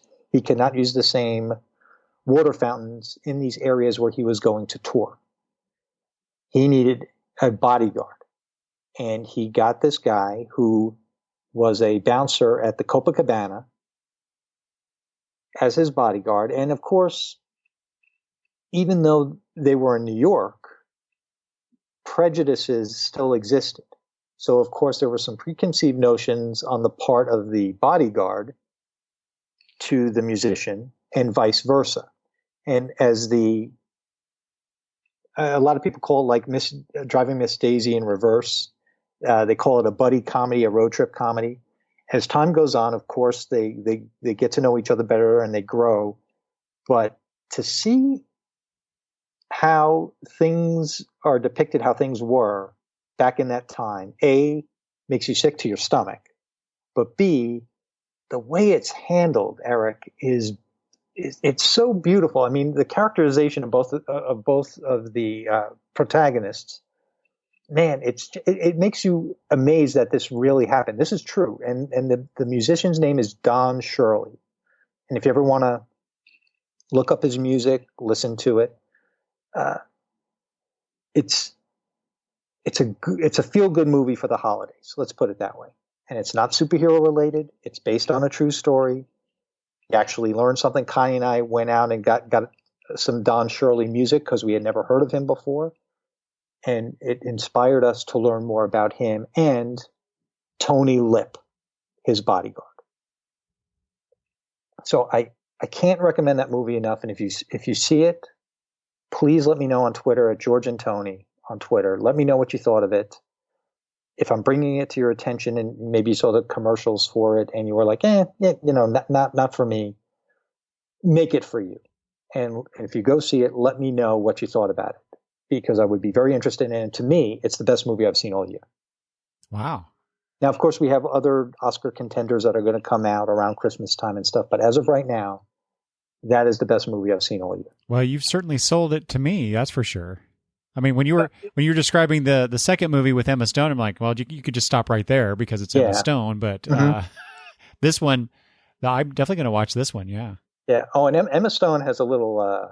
She definitely has a little edge to her in this movie. Her character has a little edge to her. So yeah, it definitely. Again, when you go into that movie, it's not the movie you expect. And I'll even throw in a fifth movie that I saw recently, not at Middleburg, but just talking about not expecting. Bohemian Rhapsody. Now, I know there's been a lot of talk about Bohemian Rhapsody sanitizing the life of Freddie Mercury, and there are a lot of plot points that don't make sense, and a lot of things are just whitewashed. And some things, a lot of people complain, we didn't learn anything about Freddie Mercury that we didn't know. But I will say this. It may not be the movie you wanted, but it's the movie you needed. And it is... I loved it, and it's probably because it's it's a Queen soundtrack. It's a 90-minute, 2-hour long, however long the movie is, video, I guess, of Queen. But I enjoyed it, and I know some of the people who have been on my show who are actual critics would disagree with me. But as a layperson who isn't a critic, I had a blast. I'm sorry. I maybe I didn't expect to learn anything about Freddie Mercury or anybody else in Queen, and I just was there to see a dramatized version of how things went. But man, it was a lot of fun. But Green Book, that is the one that I wanted to tell your listeners about. So thank you for now back to our regularly scheduled previews program. Well, so this is a good way to transition back into this, George, because you had brought up the Spider-Man animated movie. Earlier in the episode, and while you were talking, I looked that up because it was really bugging me. Because I remember hearing about it, but like I said, I thought it was a direct-to-DVD thing. No, you were right. It is coming to theater near you on December 14th, and this is Spider-Man Into the Spider-Verse. Great. So yeah, I'm looking forward to seeing that. I'm going to go see that one for sure. You know, speaking of movies, you know how Dark Horse has some movie licenses, especially the Aliens one. Do you remember? Actually, we'll talk. I don't know if we were going to talk about it when we got to Dark Horse, but remember last month? Well, maybe 2 months ago, in a previews, they were talking about how they were going to release the unused script for an Aliens 3. Was it? Mm-hmm. And it was going to be serialized in maybe 6 issues or something like that. I heard over at my local comic shop, when I went there, they not only was it one of their picks of the week, but they sold out of it. No it was kidding. Very popular. Yeah, it was very popular. So go figure, right? Something about the Aliens movies. I think a lot of people really dig those, and I enjoyed the first 2, but I actually enjoyed the third one too. Whatever their algorithm is for how many Aliens-related books they would order from Dark Horse, I think what they did was they ordered the same amount, but maybe added 2 or 3 just in case. And they feel they either, if you don't pre-order it, how do they know? Right? So they obviously under-ordered, but there was no way for them to know. And they're wondering if it was a word-of-mouth type of thing, whether it be social media or other outlet, that it came to people's attention who never bought an Aliens book before. So that was one of the surprises that they said this week, that Aliens adaptation. I found that kind of interesting to find out. Yeah. Okay. So on to the big book. All right. Image Comics is first up. And the big one for me, George, I think, the big one for me out of Image this month is front and center for them. Criminal, a new criminal series, a new ongoing criminal series by Ed Brubaker and Sean Phillips. I'm just going to give you my microphone now because I didn't read Criminal either. So here, you take over. Well, pretty much anything by Ed Brubaker and Sean Phillips, it's they basically create gold, comic gold, as far as I'm concerned. And so, while I will admit, I have not read all of their criminal series.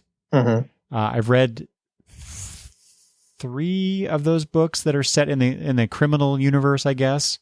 All great. I have. Gosh, how many are there? Well, I have 4 trades on my shelf. Oh. I think 4 or 5. Yeah, I can't quite tell. They're all kind of blending into each other over there. But yeah, I even have 1 or 2 in floppy form. And I think Image, when Brubaker brought his stuff over, Brubaker and Phillips brought their stuff over to Image a few years back. Image started reprinting their series in trade form, so I picked all those up, and I've been reading them very slowly, but I'm reading them. But with this new series coming back, or new series, I should say, but returning characters from the previous books that they did in this new series, so that's going to be on my pull list for sure. I'm curious, when you always look over to your left when you reference your shelves in these trades. How many bookcases full of stuff do you have over there? I have 3. Oh, 3. Okay. Well, 2.5. 2.5. Okay. I actually do have actual books, not just comic books, on my shelf. So on those same shelves? Yeah. Okay. Interesting though, Elizabeth Breitweiser, their frequent color partner, is not listed here on this book. Oh. And she was not part of the OGN that they just released. My Heroes Have Always Been Junkies, I think, is the name of that one. So I think Jacob Phillips is doing the color work on this, or at least helping Sean Phillips with the art. So that's interesting. I kind of, the cynic in me wants to think that they've had some sort of falling out, but I have no idea. So this is a must-get for you. Oh, yeah. Okay. Well, then on page 40, the next thing they solicited is Oliver #1, kind of on the heels of that Olivia twist from Dark Horse. Right. And, isn't that weird? This is Gary Whitta is the writer, Derek Robertson is the artist. And this, is it like a steampunk type of thing here? Yeah, it's set in the future. Post-apocalyptic hero fighting to liberate a war-ravaged England. I mean, it's a great cover art that Robertson has here. But isn't it weird that they have the Olivia twist, and now this Oliver? It's always amazed me that we get, this happens a lot in DC and Marvel every once in a while. It seems like they got this very similar idea at the same time, and they publish these books that are quite similar. And it's not like, they have spies at each other's companies. It just kind of happens that, that certain ideas get into the zeitgeist, in publishing, and we get things like this. We get a book reinterpreting the Oliver Twist tale at one company, and then a few months later we get this other one. And it's not like, hey, they're doing this thing with Oliver Twist, but it's a girl. We should do a cyberpunk or whatever it is, right? Yeah, version of it. No, because these things take a lot of time. It's not, it's not like they turn this around in 2 months' time or whatever. Exactly. It's very strange. But yeah, the art preview that they have in here for this looks pretty good. On page 52, this will be our Hateful Book Corner. Last month we were talking about the last issue of Hey Kids Comics by Howard Chaykin. And the only reason I'm bringing it up this time is because the trade paperback compilation comes out. But the cover, now I don't know if this cover was one of the covers for the action. Like sometimes they'll put the cover of issue 1 on the cover of a trade. But there's a guy standing there with a bunch of floppies in front of him, and there's a word balloon that says, "Nah, I'll wait for the trade." Mm-hmm. Now, you do that a lot. I know a lot of your listeners do that a lot. Maybe Howard Chaykin's listening in. Yeah, so I'm wondering, for as hateful as this book sounded, is he onto something? And what is he saying about that? Mm-hmm. Right? About all the trade waiters out there. All you trade waiters. We're killing comics. Right. And speaking of that, if you're waiting for the Paper Girls Deluxe Edition if that's what you're collecting, the hardcovers, book 2 is coming out. It's solicited on page 54. Collects issues 11 through 20. I'm going to jump back a few pages, George. Sure. Are you a fan of Joe Casey, the writer, Joe Casey? Well, I liked that annual that he came out with last year that had that we talk about homages, the homages to the DC annuals from 83 or 84 or 82 or whatever year it was. But I don't know. He also wrote. Did he write Sex? Is that his? Yes. Okay, I'm just trying to think off the top of my head what he's written, but those are the two that come to mind. What page are you on? That 46. Okay. So this is Jesus Freak. It's a hardcover. Oh, Jesus Freak. With Benjamin Marra on art. So, you're right. Yeah, Joe Casey does Sex. Butcher Baker, The Righteous Maker. Oh yeah, there it is. Yeah. Huh? This is. Joe Casey has really interesting ideas. Is why I bring this up. So this is a story ostensibly about Jesus. That if you look at the art, it's like Jesus meets Shang-Chi. That cover, right? Yeah, it's like this martial artist thing. It's a bizarre combination of biblical tales and martial arts, I guess. I don't know. Now, is that something you pick up, or are you just bringing that to your list? I just think it's very interesting enough to talk about. If somebody put this in front of me, I would read this. I don't know that I'm gonna buy the hardcover though.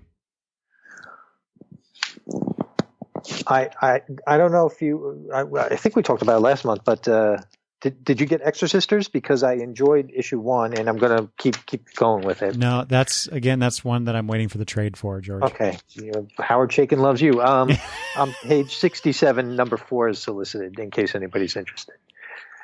Another trade I've now am going to buy because I've been waiting for it is the Shanghai Red trade by Christopher Sabella and Joshua Hickson. When that series was first solicited, I was very interested in that, but I decided to wait. What's the premise of that? This is it says here, Red is one of hundreds of people who were shanghaied out of Portland in the late 1800s.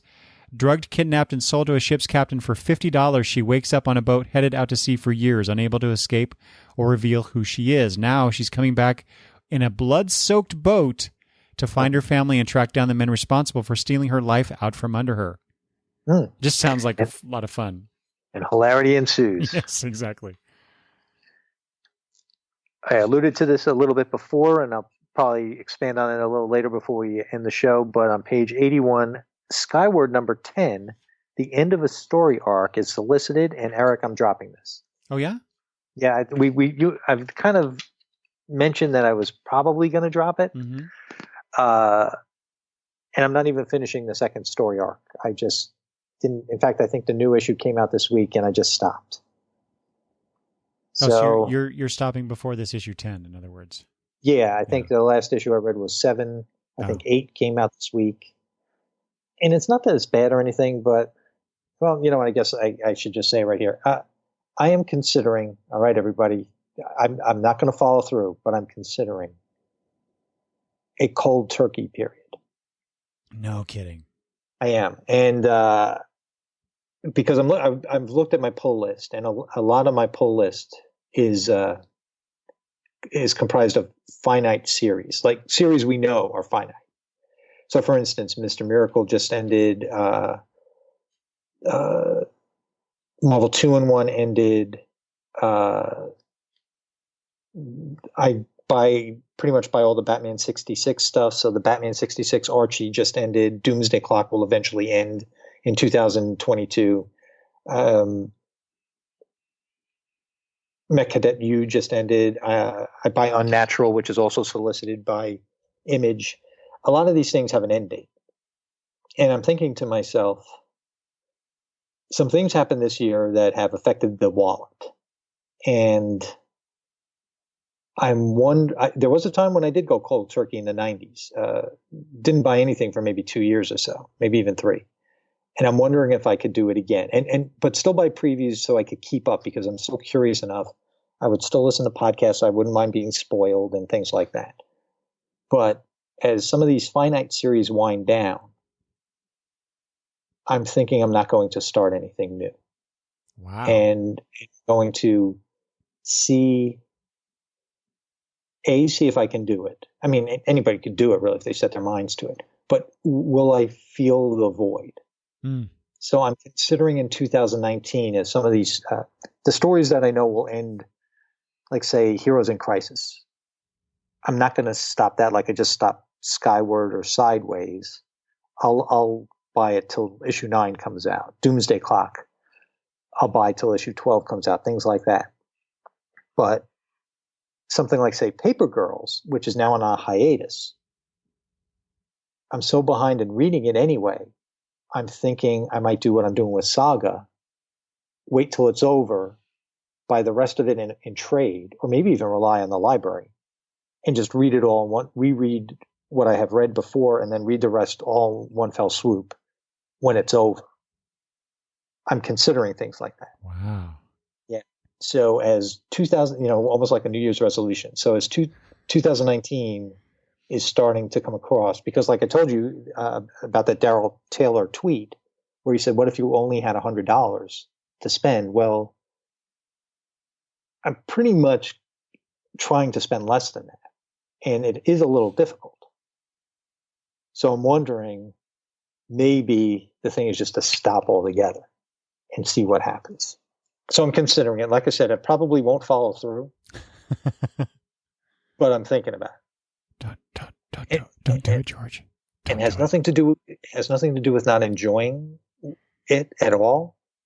It's more to be fiscally responsible.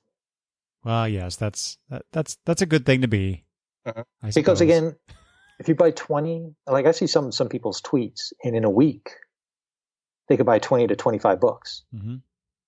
And at an average of $4 a pop, if that's $80 to $100 a week. Now, maybe they don't have that many every week. Maybe one week is a little fuller than the other. But if you're spending, which I am not, but if you were spending anywhere between $240 to $400 a month on the hobby, that's a good portion of somebody's mortgage payment. That's true. So I guess in the end, after what I just said, hearing it back in my head, it's not so much cold turkey as a weaning, at least for now. But if I'm not going to, if the goal is not to start anything new, if I kept it up eventually, it would be cold turkey. But right now it is a weaning rather than a culling. So I will let you know about the progress of that. Okay. As time goes on. I'm worried about you, George. Yeah, well. I'm a complicated man, Eric. Mm-hmm. All right, what else you have? I'm done except for, or I'm done with Image. Okay, same here. Anything at Dark Horse? So Dark Horse, this is Fight Club 3, number 1. I'm not pointing this out because of the comic. It's the variant covers that they show here on page 89. Whoa. The first rule about Fight Club 3 is you don't talk about the variant covers of Fight Club 3. Oh, but oh my gosh. You got a David Mack, a Kirby Fagan, and a Duncan Fegretto. And it's the Fegretto one that I think is just really cool. That keyhole cover. Yeah, that is nice. I don't know, the colors of the Fagan one and David Mack just does wonderful covers. So yeah, I like the David Mack one myself. Almost goes without saying.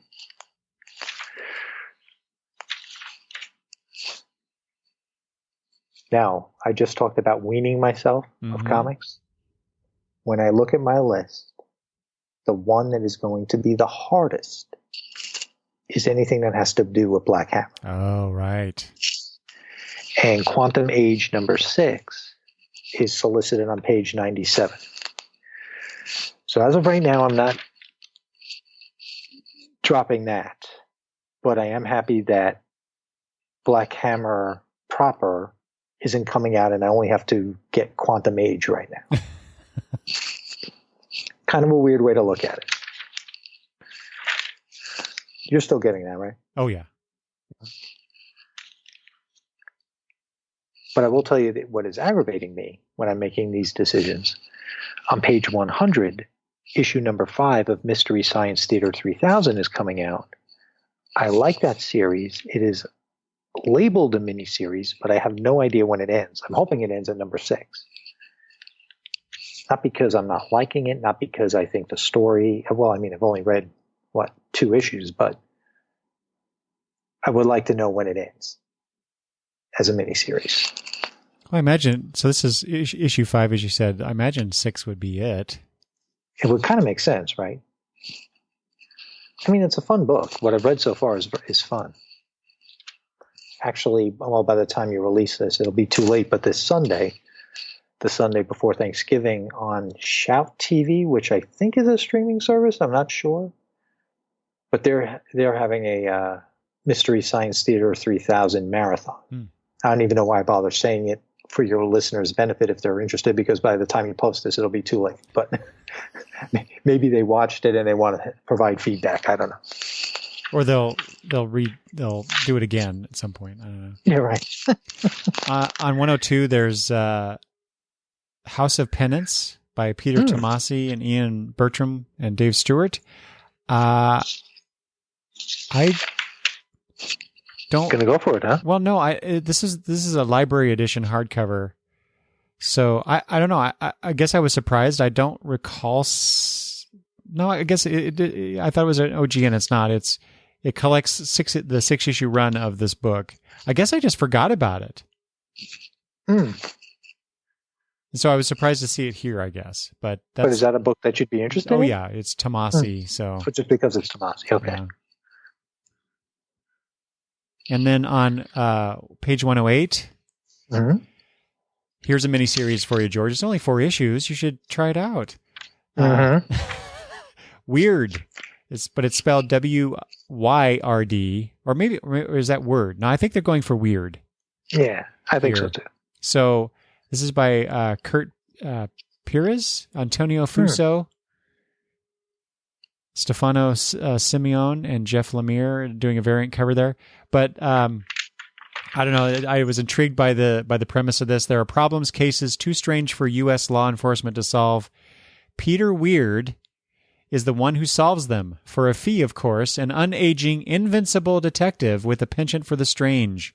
Weird is the one the government calls when things go very badly and get very strange. So, I don't know. That normally I would say I'd wait for the trade for something like this, but I think I might pick this one up.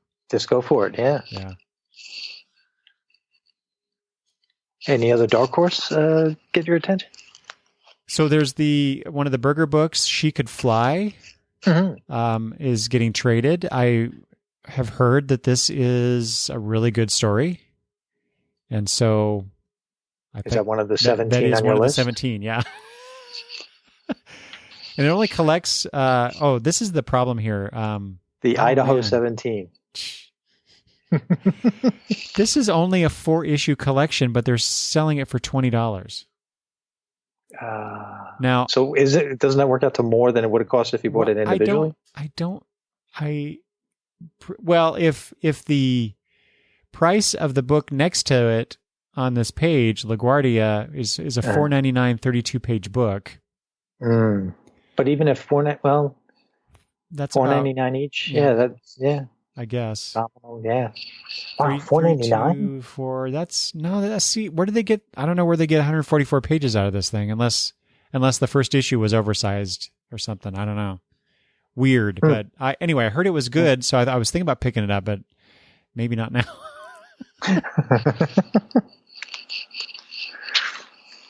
That's it for Dark Horse for me.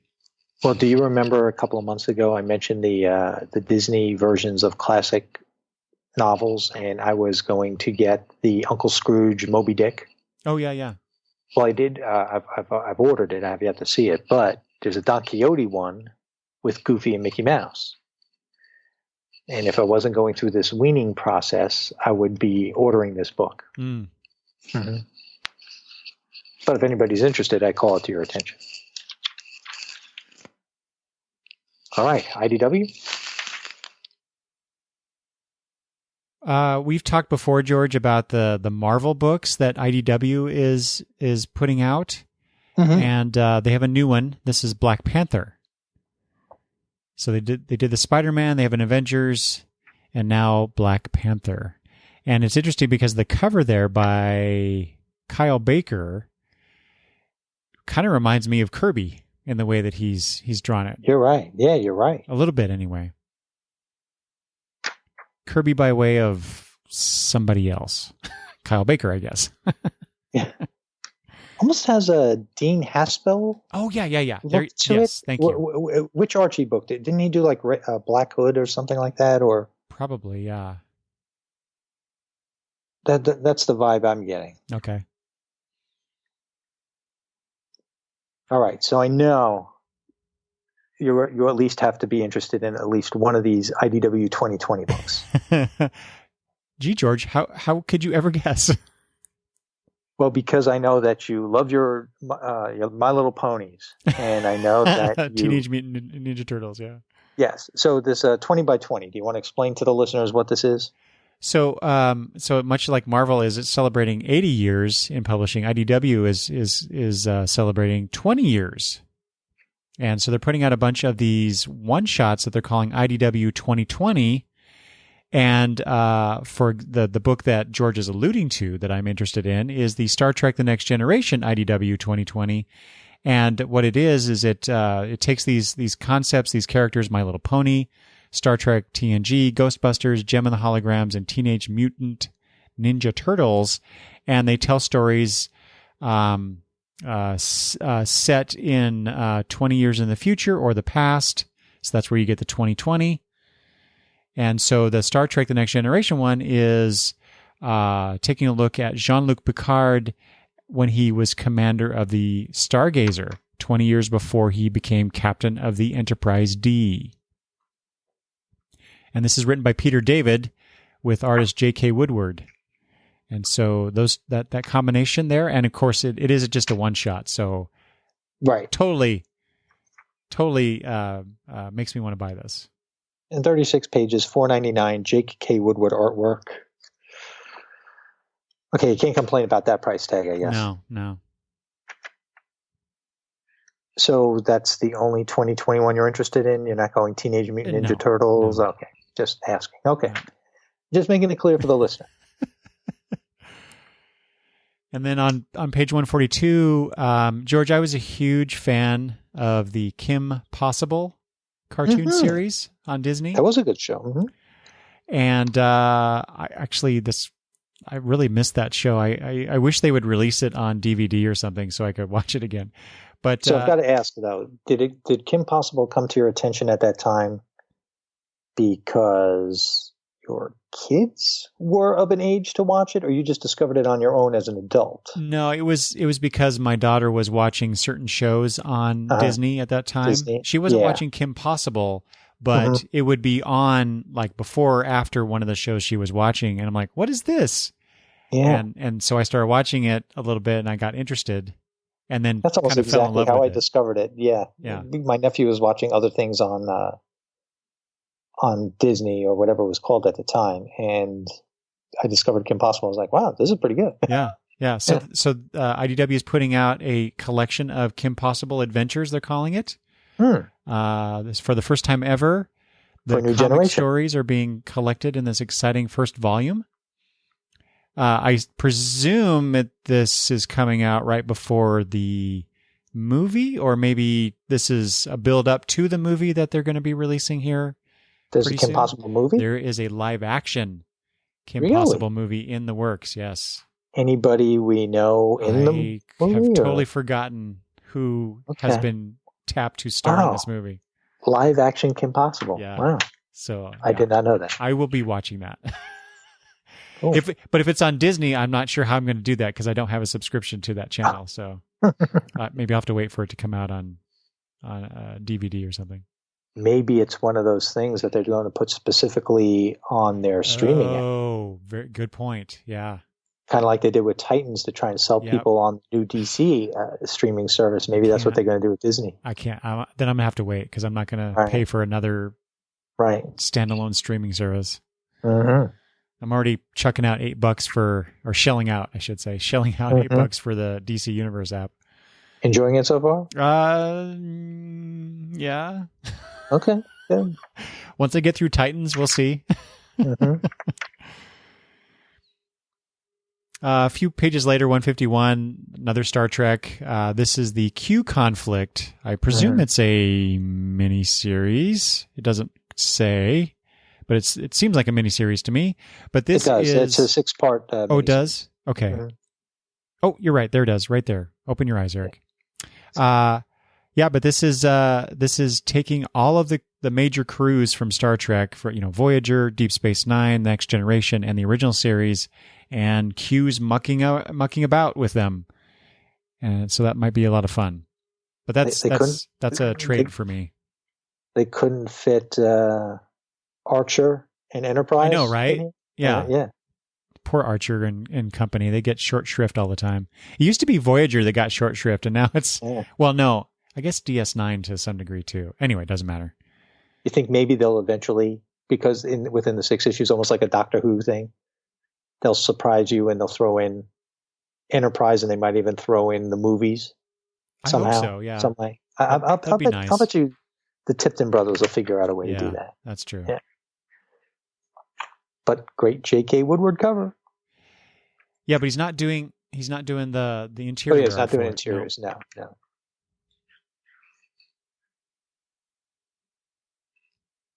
And then, anything else from IDW? On page 160 is this. It's Rose, Volume 1, Double Life by Emily Alibert and Dennis LaPierre. Let's see here. 21-year-old Rose just wants to be left alone, but she has a secret, the ability to split herself in two. Rose's spirit can leave her body and wander about freely, going into apartments and watching people live their lives.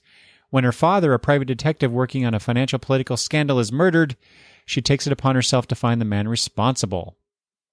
Each volume of the series presents a new part of her investigation. So this is just, as it says, Volume 1 of a multi-volume set.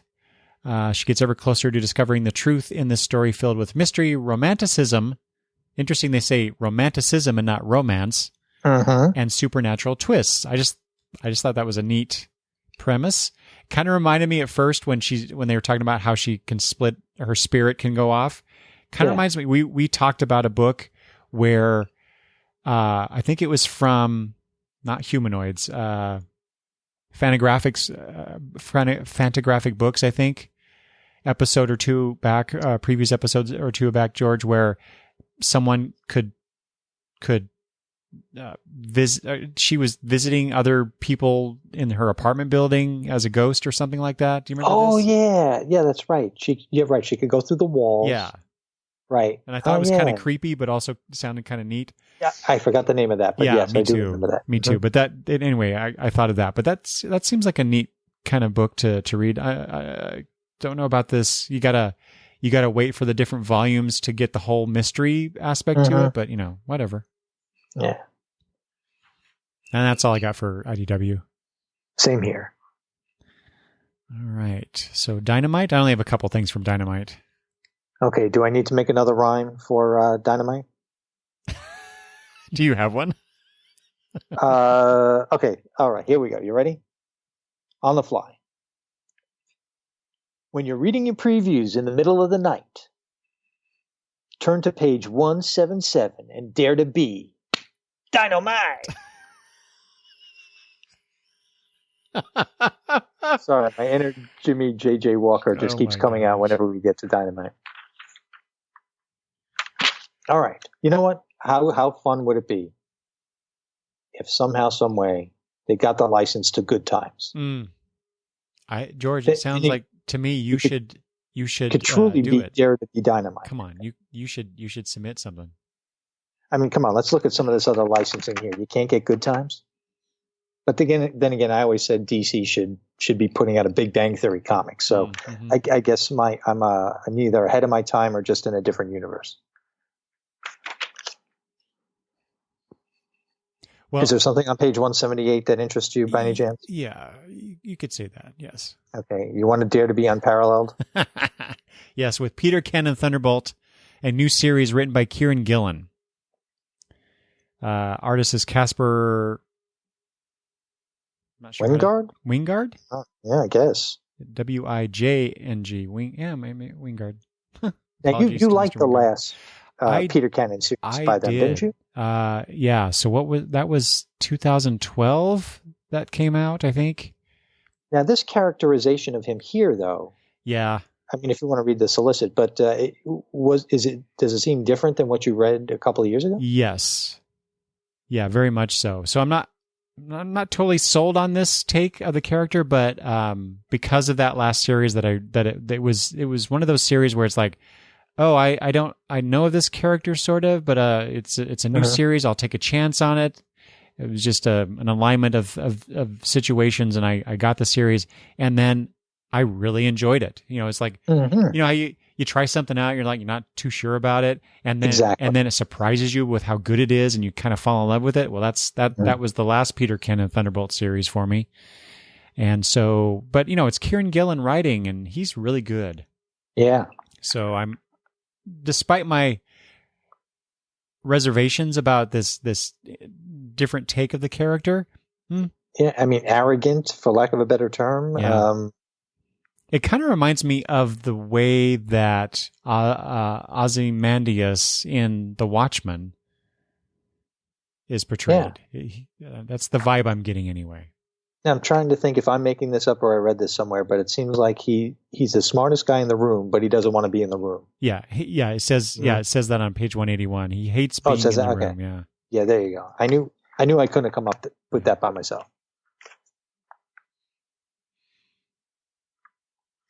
All right, what else you got? Well, we talked about Conan, and this is similar to me. It's Turok. It's another take on Turok.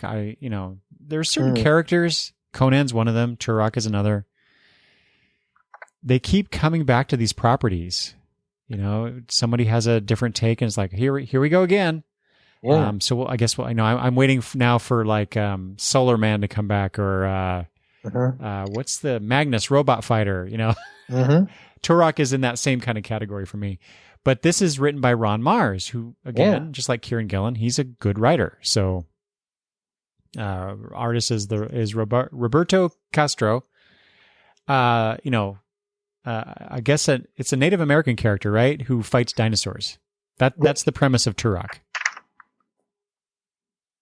So if anybody's interested in that, I guess. Now, what else do we have here? Yeah, that's all I have. Well, we were talking about Red Sonja by Amy Chu, and it looks like number 25, solicited on page 194, is the final issue. So if I recall correct, and here Amy Chu is sharing writer's duties with Eric Burnham, but I think for the most part, this entire Red Sonja run, all 25 issues, it was basically an Amy Chu production. Wow, it seemed like just yesterday that they announced this series. Yeah. Has it really been 25 issues? Yeah, I mean, you're looking at 2 years worth, yeah. Huh. No, wait, was Amy Chu on it the entire time, or did she come on recently? Is that why I think? I believe because this isn't the first Red Sonja run that Dynamite had. So I think when the number 1 issue for this one came out, it was her. Okay. Yeah. Like I said, that's all I have on Dynamite. On the Boom? On the Boom. Again, I only have a couple things here. So go ahead. What do you have? Primarily Buffy the Vampire Slayer, a new series written by color artist, mostly known as a color artist, Jordie Bellaire. Yeah. Which that's really interesting. Illustrated by Dan Mora. But they're taking Buffy back to high school. So they're basically rebooting Buffy for this generation. They are working with, it says, Buffy the Vampire Slayer is reimagined under the guidance of series creator Joss Whedon. And as I understand it, they're also potentially working on a new, I guess, TV series. Oh, wait, really? With Joss Whedon also consulting or somehow being involved in it. So interesting. Yeah.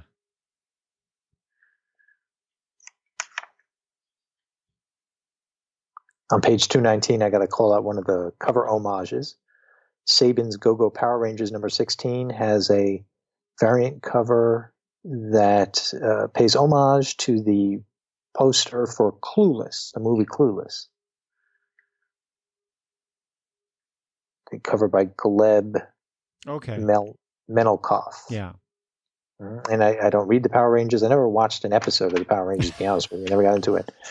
But I'm glad to see that they keep moving on. My daughter got into the Power Rangers, I guess. I've seen some stuff. I didn't realize that she was such a big fan until the motion picture that came out, last year or within the last year or so.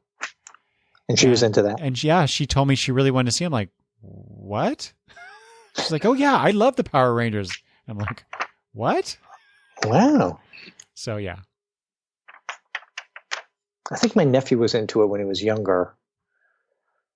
But whenever I would go visit him and he was watching it, I couldn't get into it. So not like I was able to get into Kim Possible and some of the other Disney things. Something about Power Rangers was just beyond me.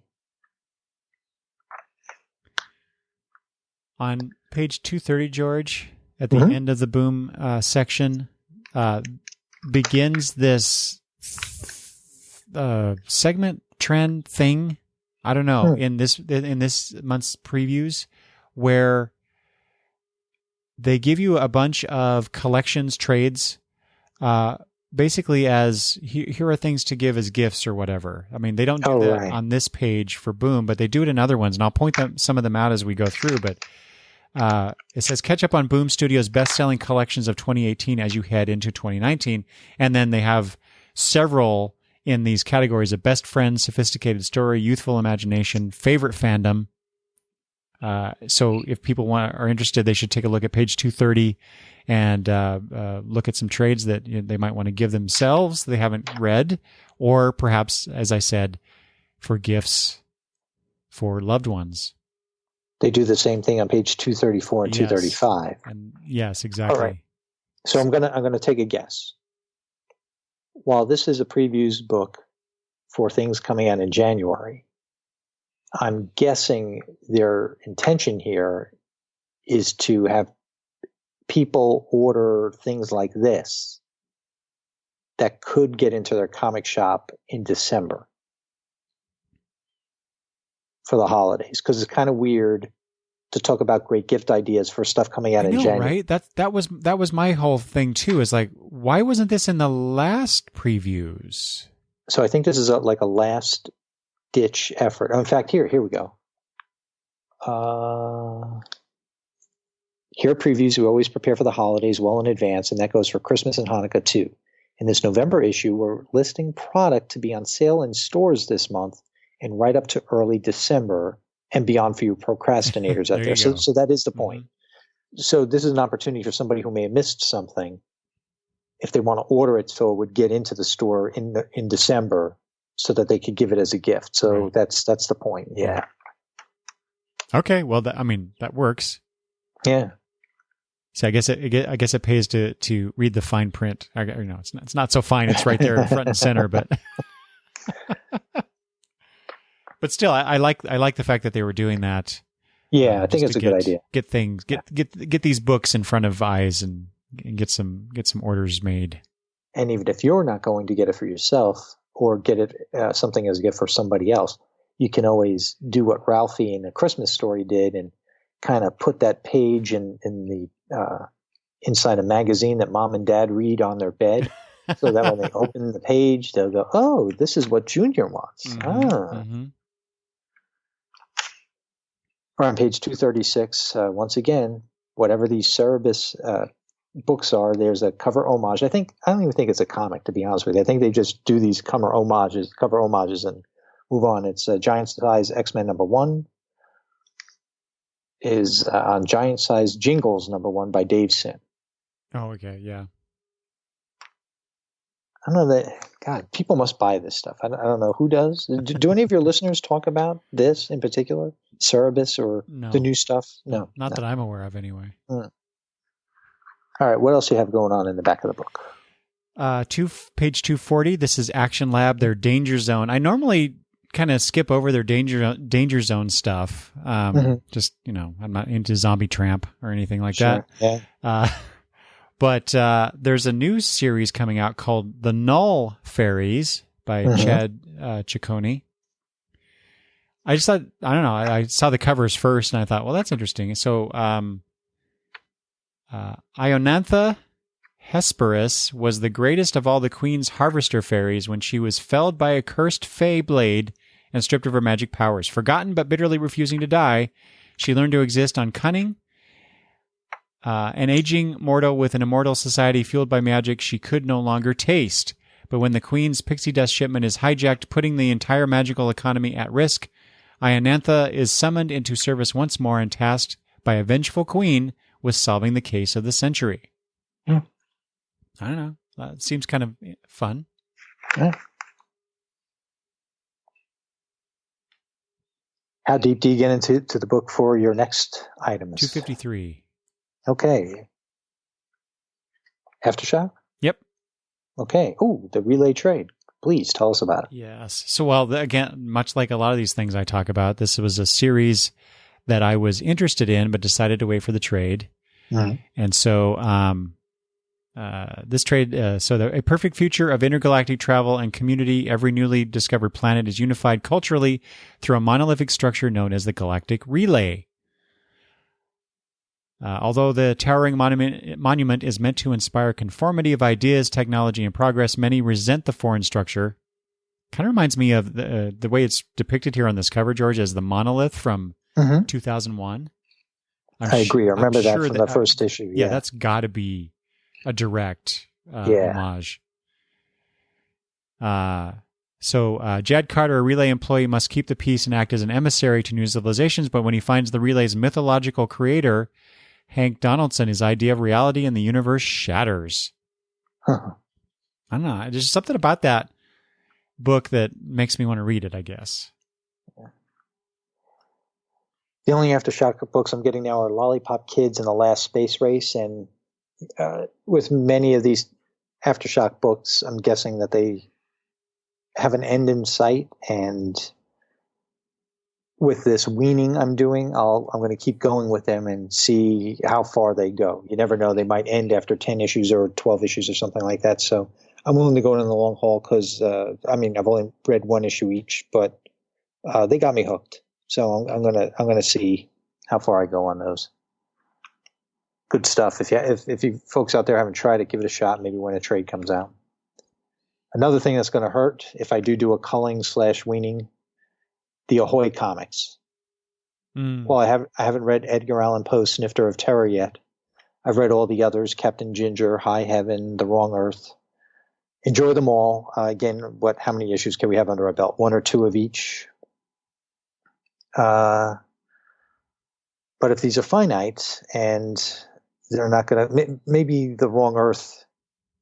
Well, actually, even High Heaven looks like a good go for a while. High Heaven number 5 on page 256 is a season finale. The stories are interesting. These might be the hardest for me to stop. Mm-hmm. Yeah, especially since I'm just on the ground floor of them. So, but Ahoy Comics, I'm loving them. If you haven't tried them yet, folks, give them a shot. Yeah. Have you tried anything? From Ahoy? Yeah. Yeah, The Wrong Earth. Oh, yeah, that's right. That was on that pull list that you put out on Twitter. That's right. Yeah. I love this. Alterna Comics. I mean, they're already at $1.50 a comic because they've got the newsprint. Well, they're doing this in case you missed it. ICYMI number 1 for items that it's a reprint book for 99 cents. So they haven't been around that long, but they're already reprinting some of their stuff for 99 cents. But maybe back issues are hard to find for Alterna. All right, what else you have? So Archie Comics, they have a new miniseries coming out, Blossoms 666. Okay. Part of the all-new Archie horror series. Now, that's what I was going to ask you about. The different takes on Archie. At first there was Afterlife with Archie, and then they kind of branched out from there with The Chilling Adventures of Sabrina, Jughead the Hunger, Vampironica, now this. Does it always have to be horror? I know, right? I mean, if they're going to do other things, I mean, I know they're doing Archie 1941, but maybe they could do something else instead of expanding this whole horror thing. But I don't know. Obviously, people are going for it. Yeah, I can only presume that people respond to it and are buying it. So, yeah. Do you know, George? Are the characters Cheryl and Jason Blossom? Are they part of the Archie gang? As minor characters or something, or are these new characters that they're introducing into the Riverdale bunch? Oh no! Well, there was in the 90s. There was that whole love. The love triangle thing between Cheryl Blossom was coming in between Betty and Veronica. Yeah, I have no idea. Why can't I remember the name of it? I know your listeners are yelling into their mobile devices at work, and everybody's going, "What are you talking about in your cubicle over there?" But yeah, no, they've been around for a while. Okay. Well, apparently those two young, good-looking kids are. One of them is the Antichrist in the story, so that's the 666 part. And no one in Riverdale is safe.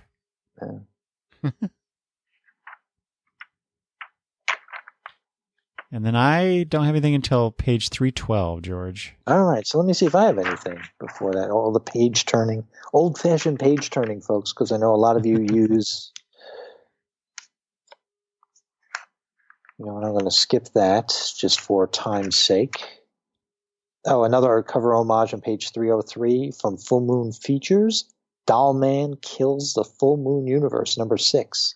Yet another tribute to Uncanny X-Men 141 from the Days of Future Past. Oh, yes. George, as I was flipping through previews, I saw that. I'm like, I know George is going to call that one out. What was the page you were on, Eric? 311, actually. Okay, great. What is it? So this is from Humanoids. This is a book called New Life by Xavier Bedecourt and Yannick Marchat. I don't know. It's a romantic tale of unexpected love, second chances, and the questions we all must answer when a new life is put in our hands. They did a full splash page here showing this character, the art, and yeah, it got my attention. So now there was a full page ad. Yeah. Yeah. I want to read this book. Oh. So this one is on the list. At this point, I don't even know why I keep looking at the homages, because I'm never going to buy these books. But on page 316, Junior High Horrors number 3. I think they did this because they listened to your show and they know we call these things out. They not only have one, they don't only have two, Eric. They have 3 homages. The Walking Flu cover, which is an homage to The Walking Dead number 1. Then they have the Dawn of the Dead parody cover. Then they have the JV Loves Frederick, so I guess that's Jason Loves Freddy cover. So I think they do this because they listen to your show and they know that you and I will call these things out and give them free advertising for something that nobody else would ever check out. But they're called Keen Spot Entertainment. So if anybody's interested. Yeah. I think, George, people just think they're being cute by doing homage covers. Mm-hmm. And of course, some are better than others. Yeah, it'll get your attention. Yeah. All right, what else you have, my friend? Next stuff I have is in Oni. What page is that? 339. Okie doke. What do you have? Well, it's the next volume 4 of the Stumptown series. Oh, yes, I know you love Stumptown. Yep, I am loving that, by Greg Rucka and Justin Greenwood. The Case of the Cup of Joe. I don't care. I don't care what it's about. I'm buying it. Cool. And then on the next page, this is not a book I'll be getting, but I just dig the idea of it. This is called Cretaceous by Tad Galusha. And let's see here. So when a Tyrannosaurus Rex is separated from its family unit, it embarks on a harrowing journey to reunite with them before the raw, real dangers of the Cretaceous era separate them for good. This heart-wrenching story takes to the skies and dives into the sea and explores everywhere in between in this research-based fictional account written and illustrated by Tad Galusha. Kind of reminds me of, what was that dinosaur movie? Was it called Dinosaurs? Do you know the one I'm talking about? Where the brontosaurus, young brontosaurus like dinosaur got separated from his family, or I don't know. I don't remember what it is, but all I remember is that wasn't my daughter. Land That Time Forgot. Oh, maybe I'm thinking of Land of the. Yeah, maybe that's the one I'm thinking of. There's another one called Dinosaurs. Oh, okay. Anyway, my daughter, I think the one I'm thinking of, the one I was thinking of just talking about, I'm referring to as the Land That Time Forgot. But the one I confused it with just after I started talking was the one called, I think, Dinosaurs. My daughter cried watching that movie, which is why it sticks in my head. But this book, I don't know. I've always loved dinosaurs. Mm-hmm. I don't know. I want to read this book, but dang it, there's just so many things. I know. I think that's why I still read Moon Girl and Devil Dinosaur.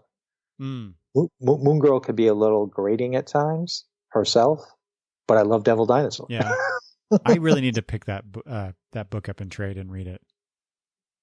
It is a lot of fun. That's one that I would hate stopping. That's one of the books that I wish, like we were saying, why is Champions getting a new number one? If Moon Girl and Devil Dinosaur stopped and renumbered to number one, I think that would be my jumping off point. Oh, really? Yeah. That would give me the reason. Even though you love it so much? Let's say nothing else changed. Yeah, like I said, that just like Black Hammer, that would be a tough one to stop. Yeah. Yeah, I enjoy it that much. I have something on page 346. Before we get to that, 342, here's one of those holiday gift guides. This is from Oni Press. Oh, yes. You get a bunch. There's 6 books they have listed here. I've always wanted to read the Tea Dragon Society by Katie O'Neill. Well, actually, all these are by, most of them are by the first 3. Katie O'Neill. Yeah. But I've wanted to read the Tea Dragon Society. Okay. What would you say? 346? Yeah, only because we have our segment, Great Titles in Manga. Well, this Charms is putting out something called Monica Adventures. Apparently, Volume 1, well, I guess Volume 1 might be a resolicit, I'm not sure. But no, Volume 1 and Volume 2 are coming out. One of the world's best-selling series finally in America, like Archie, but for today's tweens. But here's the title, Eric. Monica Adventures, Volume 1. Who can afford the price of friendship today? Yeah. Really, Eric, who can? Then Monica Adventures Volume 2, we fought each other as kids. Now we're in love? So I think those are great titles in Charms. I'm not sure what they're getting at with that title, George. Well, I guess maybe they grew up together and since kindergarten, and now that they're older, I don't know. But anyway, like Archie, but for today's tweens. Mm-hmm. Monica Adventures. All right, what else do you have? 352. Mm-hmm. A couple books, actually. The series that I was kind of waiting for to be traded, called Zinniber. This is about dragons. About dragons returning to the earth and laying waste to human civilization. So this is something that had been on your radar. Yeah, and so they're collecting the 7-issue series in a $20 trade. And is this one of the 17? It is one of the 17. One of the Idaho 17? Yeah. And then just right of that down below from Silver Sprocket is Girls by Jen Woodall. It says here, Woodall's collected illustrations of fierce femmes are inspiring and vital. The bold, colorful ways in which Woodall explores domestic violence, street harassment, and gender expression are wonderful, if at times painful. The art and social commentary in Girls make it an absolute must-have. This is from Rogue's Portal magazine. That was a quote from them. But yeah, I mean, the cover image is what caught me, and then I read the solicitation. I'm like, that sounds good. Wow. And George, that's it. That's all I got this time. Okay, well, on page 366, an issue of Back Issue is being offered again, The Golden Age in Bronze, and I had you written all over it. I know. 70s Justice Society revival with 2 pro-to-pro interviews with All-Star Squadron's Roy Thomas, Jerry Ordway, and Orville Jones, and the Spectres, John Ostrander and Tom Mandrake, plus Liberty Legion, Airwave, Johnny Thunder, Crimson Avenger, and the Spectre revival of 87. So even that caught my eye. Yeah, that. I tried not to. I've been trying not to buy all these back issue magazines because I have a whole collection of them that I haven't read yet. But that's going to go on the list. Let me ask you something. Just one second.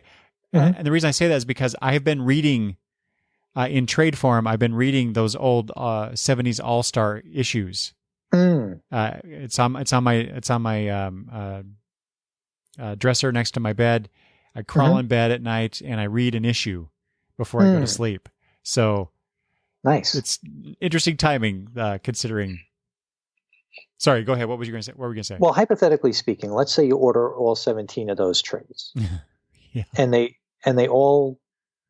How do you get your shipment? Once a week? Twice, or twice a month. Yeah. Twice a month. Is it realistic for you to think that you would let's say half of them, let's say 8 come in one shipment, 9 come in another. Within the 2 weeks, would you try to read those 8? Or do they sit there for a while, not because you don't want to, but because you just don't have the time? Like, how do you, like you already said, each night you try and read a comic. But how do you fit the trades in, especially if you're going to get so many? The trades, those. Yeah. It depends on what it is. If it's something that I've been really anxious to read, I'll fit it in shortly after I get the shipment. But most of the time, they go on my bookshelves, and I have a system by which I keep track of which ones I haven't read yet.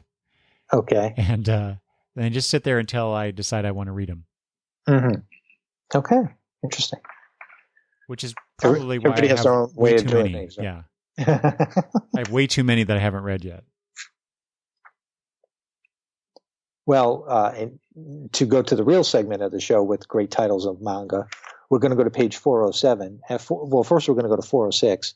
High school prodigies have it easy even in another world. So just to let you know that's a thing. And is it wrong to try to pick up girls in a dungeon? Volume 10? Eric, I really don't know, but you can find out in Volume 10, solicited on page 407. All right, so let's see. Were there any other great titles in manga here? I had a page turned down. Oh, yes. On page 416, Machi Moho, I messed up and made the wrong person into a magical girl, Volume 2 graphic novel. Oh, my gosh.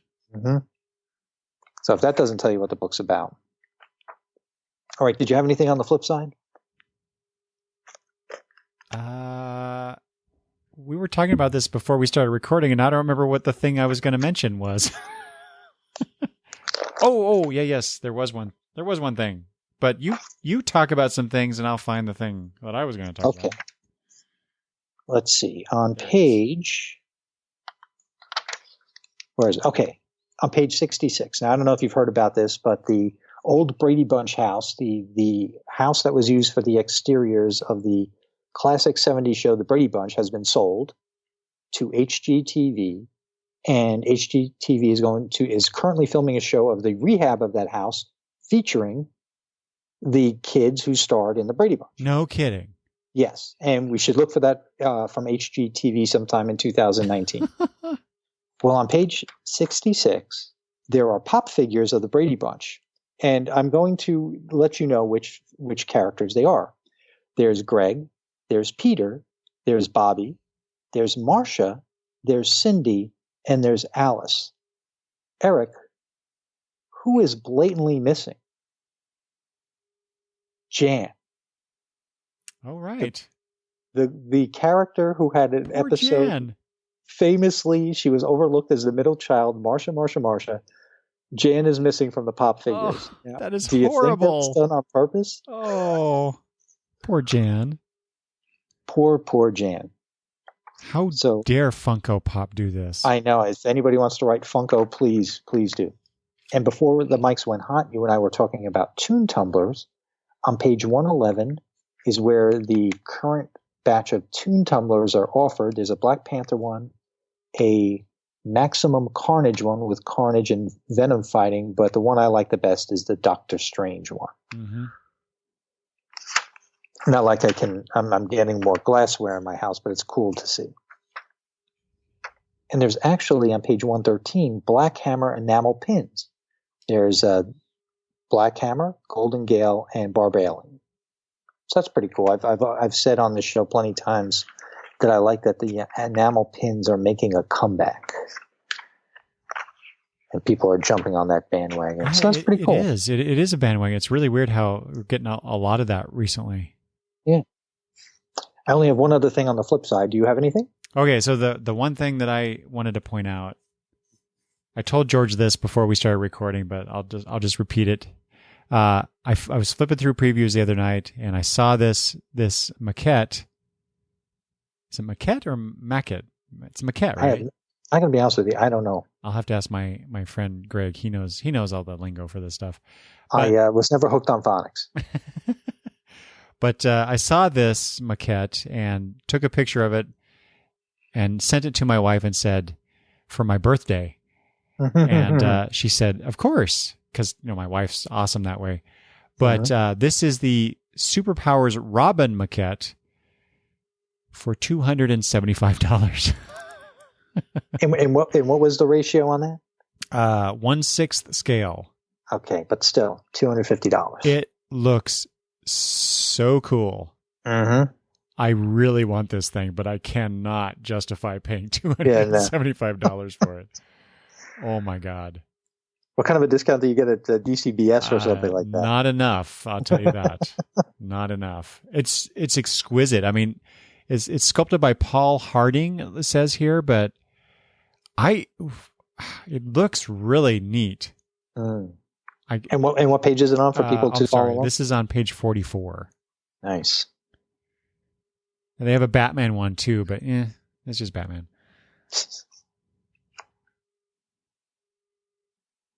Oh, it's scheduled to ship. Weird. It was previously solicited in new to order. So it's scheduled to ship this month. Oh wow. Really want that. The listeners could always chip in for you. Oh well. I have one last thing. And the only reason I even bring it up is actually for you, Eric. I mean, it's interesting to me, but I think you would enjoy it. It is on page 130. It's in the games section. It's from Cryptozoic. It is the Challenge of the Super Friends card game. Oh, really? Yeah. Now, over at Comic Logic, my local comic shop, they do game nights every once in a while. Usually, if it's going to happen, it's usually a Wednesday night for New Comic Book Day. And they play all these different card games and things that, I mean, I see them solicited all the time. And even my nephew, Frankie, who was on my show at least once a year, he always tries to teach me some new tabletop games. But if I was going to try a card game, I'd try the Challenge of the Super Friends. If only for the artwork that would be on those cards. So you haven't played the Cryptozoic's DC Comics superhero card game? No, I actually haven't played really. I mean, the only card game that I can say I've played, and I haven't played in a long time, is Sushi Go. And even that, I haven't played that in ages. I mean, I'm more of a classic Uno, Rummy Cube type of guy, that kind of thing. So the game you're talking about, what's the deal with it? Well, besides the fact that it's a lot of fun. What's the, I mean, are you able to concisely say what the goal of the game is? Like so there are, I don't know, 8 to 10, maybe 12, I forget, major characters that you play as. So let's, say I'll be Superman, and there are a bunch of cards that get dealt out on the deck, and basically acquire cards and use the points on the cards to defeat the supervillain that is part of the game. And once you do that, you just keep collecting these cards until you defeat so many supervillains. And with all the cards that you're collecting and playing and whatnot, at the end you count up all your points, and whoever has the most points wins the game. And what's the official name of this card game again? I think it's called DC Comics Superhero Card Game. Okay, I'll have to check that out. Yeah, I highly recommend it. I wish you and I lived closer, so I would love to play that with you. Could two people play, or is this one of those things where you need at least 3 or 4 I think, to make it good? I think you really need at least 3 players. Yeah, I don't remember exactly. I think it does say officially that you can play with just 2, but I don't. It's not as much fun. I don't think so. Really, 4 is, I think, optimal. Well, so what you have to do is you have to bring it with you when you go to Rose City next year, because you'll probably see the Never Stay Dead guys and whoever else I know Sergeant America said he might try and come out. You never know. You might, who knows? Zed Ram may come out. Hey, Peter may even come out, right? So that would be a lot of fun. Heck, Connie and I may even come out so we could all play together, right? Yeah. I mean, and it takes hours. This is not a quick, do a couple hands and you're done game. This is sit in your chair, having a lot of fun. With people, with some of your closest friends, right? Yeah, and playing these superhero characters and defeating supervillains for 3 to 4 hours minimum. Yeah, and I forgot to say Travis has got to come out too. Yes, so that's right. That's right. So your Super Friends game, I imagine is very similar to the main game. I mean, it doesn't really say what the true object of the game is, or anything in the small solicit, but I would guess it's about the same. So now I kind of want to get that too. Now, have you ever played the Flux card series or the Munchkin card series? I've seen them, but I've never played it. I know they've done the Flux ones over at Comic Logic, because when I think there's a Batman the Animated Series version, and when that came out, everybody got all excited. But I've never played any of those either, but I hear they're very popular. But there are so many versions of them. But I'm guessing it's basically the same game. It makes me think it's almost like, how there are different boards for Monopoly. Mm-hmm. But essentially it's Monopoly, but just because you have SpongeBob SquarePants or the Lord of the Rings characters on it, it's still Monopoly. So it makes me wonder if these Flux games and these Munchkin games are essentially the same, but depending, I know those Munchkin games, you can have a zombie one, you can have a holiday theme one, you can have high fantasy, you can have zombies, whatever. But I'm guessing it's the same game. But I don't know. I don't know that for a fact. I don't know if any of your listeners play those types of games. Yeah, I'd be really curious to find out if anybody who listens actually plays that DC card game. Yeah, I wonder if they do that. I'll have to see if they do it at the store. I've never attended one of their game nights, but one of these nights I'd like to do it. Yeah, you should. Yeah. If they do, try it out. It is a lot of fun. But and it's not like they're doing Magic the Gathering type of things or Pokemon type things. They're doing games like you're talking about, like you and I are talking about right now. Mm-hmm. Yeah. Good. All right, check that out. All right. Well, that was another fun review of the November previews with 2,958 items that, if you bought them all, Eric, would cost you $78,562.25. Not as much as last month, but it's a bargain. Especially now, last month at about this time, we were talking about that lottery jackpot that was exceeded $1 billion. Right. So whoever that person in South Carolina was that won it, they could do this. Yes. And in fact, how you asked your wife if you could get the Robin statue? If that person happens to listen to this show for your birthday, which is coming up in December, they could just buy you everything in the book. They could say, I know Eric wanted something, but I'm not sure what. Oh, what the heck? Just get one of everything in the book. Yeah, yeah. What's $78,562.25 to somebody who, between after friends, taxes, came home with, close to $1 billion. Yeah. All righty, George. Well, that was, as always, a lot of fun. That was a lot of fun, and probably longer than we anticipated to go yet again, right? That's all right. That's all right. Mm-hmm. So at the time that we record this, it's about a week before Thanksgiving in the United States. So George, happy Thanksgiving to you and your family. Happy Thanksgiving to you guys too. this is a great time of year, and it goes fast. Yeah. Even though this is the longest Christmas season you can have because Thanksgiving is so early. Well, this is the earliest Thanksgiving can be.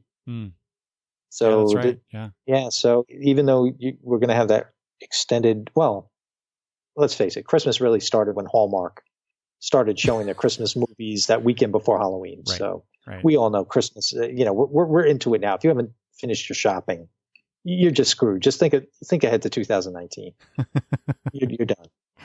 But yeah, enjoy the holiday. Yeah. Have fun. We will. Yeah. My daughter is actually coming home this year. Oh, I thought you'd be going there. We planned on it, but plans changed. So she's actually coming up here this year. So my delightful granddaughter will be here for the first time for a holiday. So I'm very excited for that. And what would they do? Stay the entire weekend or what? I think so. At least nice. They'll be. I think they're going back home on Sunday. But they'll get here Wednesday night, and then they'll be here for Thursday, Friday, and Saturday. Any other holiday themed type of things you'll be doing that weekend, or will it just relax? I hope not. Yeah, just kind of you just want to chill out, relax. I don't want to. You don't do that whole Black Friday stuff. I try to avoid that as much as possible. That's good. And do they? Now they do. Yeah. Oh, okay. My wife used to go out every Black Friday. She'd get up at like 3:30 in the morning and go line up at the various stores and do that shopping. But she doesn't do that anymore. Okay. Yeah, we don't have any plan to do anything like that either. Yeah. But looking forward to a week from today, as of this recording, Thanksgiving. Be a lot of fun. Watch the parade. Do you guys watch the parade or no? Sometimes. The Macy's one. My daughter actually likes to watch that. And so if she's watching it, I'll watch it. So, but you don't care? No, not really. And what about football? Do you? Oh, the football. If I can, if I am allowed to watch it, I will. My and your son-in-law, is your son-in-law a football guy? Or is your daughter a football guy, or what's the deal? Not really. Neither one. No, he's into baseball. She's into basketball. What about your wife? No, nothing. No. But I love football, so when it's in my house, I'll watch it if I want to. All right, that's anyway. Cool. And to your listeners, happy Thanksgiving. Yes, exactly. I was just going to say that. Happy Thanksgiving, everybody. Although I think by the time most people will listen to this, Thanksgiving will be over. But, whatever. Oh, leftovers. Yeah, they're exactly. Enjoy the stuffing for your Thanksgiving holiday. Okay, George. Well, I think we're getting a little loopy. I know it's really late for you. Yeah. So, but anyway, like I said, happy Thanksgiving. We probably won't get together until the new year. So, Merry Christmas to you. We'll be talking, online or whatever, but we probably won't be talking like this until sometime in January. Okay. So anyway, wish you well. Enjoy the holiday season. Thank you. Survive the snowpocalypse if it comes. All right. George, why don't you remind the good folks where they can actually converse with you online if they would like to do so? Well, if anybody out there wants to answer any of the questions I posed to all of you during the 7 or 8 hours of this show, or you just want to say, hey, happy Thanksgiving or Merry Christmas or whatever, you can get me at George and Tony on Twitter or George and Tony Entertainment on Facebook. I've been going back to that a little more past couple of months. I've been telling you I've been ignoring Facebook. I've been going back a little more often, but Twitter is where I'm at. So George and Tony on Twitter. I still haven't changed it. Eric, it'll be when you post this, it'll be a year since our last show. Yeah. And one of my cousins who actually listened to the show, I didn't have many who did, but one of them who did said, maybe it's about time you retire the name. And if you're not going to do a new project, make it your personal name. Maybe it's time to stop the brand. And she has a point, and that may be the case in 2019. All right. Well, we're looking forward to that, whatever that is. Yeah, the Twitter handle may be under construction in early 2019. All right. Well, it's perfect. New year, new resolutions, all that kind of stuff. Yeah, you've already heard one of my drastic ones that I'm thinking about. So. Yep. All right. Well, something to look forward to for the listeners. Or dread. Dread, yes. All right. Well, folks, if you would like to let me know what you decided to buy from the November previews, you can always do so by emailing me at longboxreview@gmail.com, or you can leave comments at the blog longboxreview.com, or even just, chat me up on Twitter at longboxreview. And like I said to George, happy holidays to everyone. And I guess that's it. Thanks, George. Thank you. I'll talk to everybody later. Bye-bye.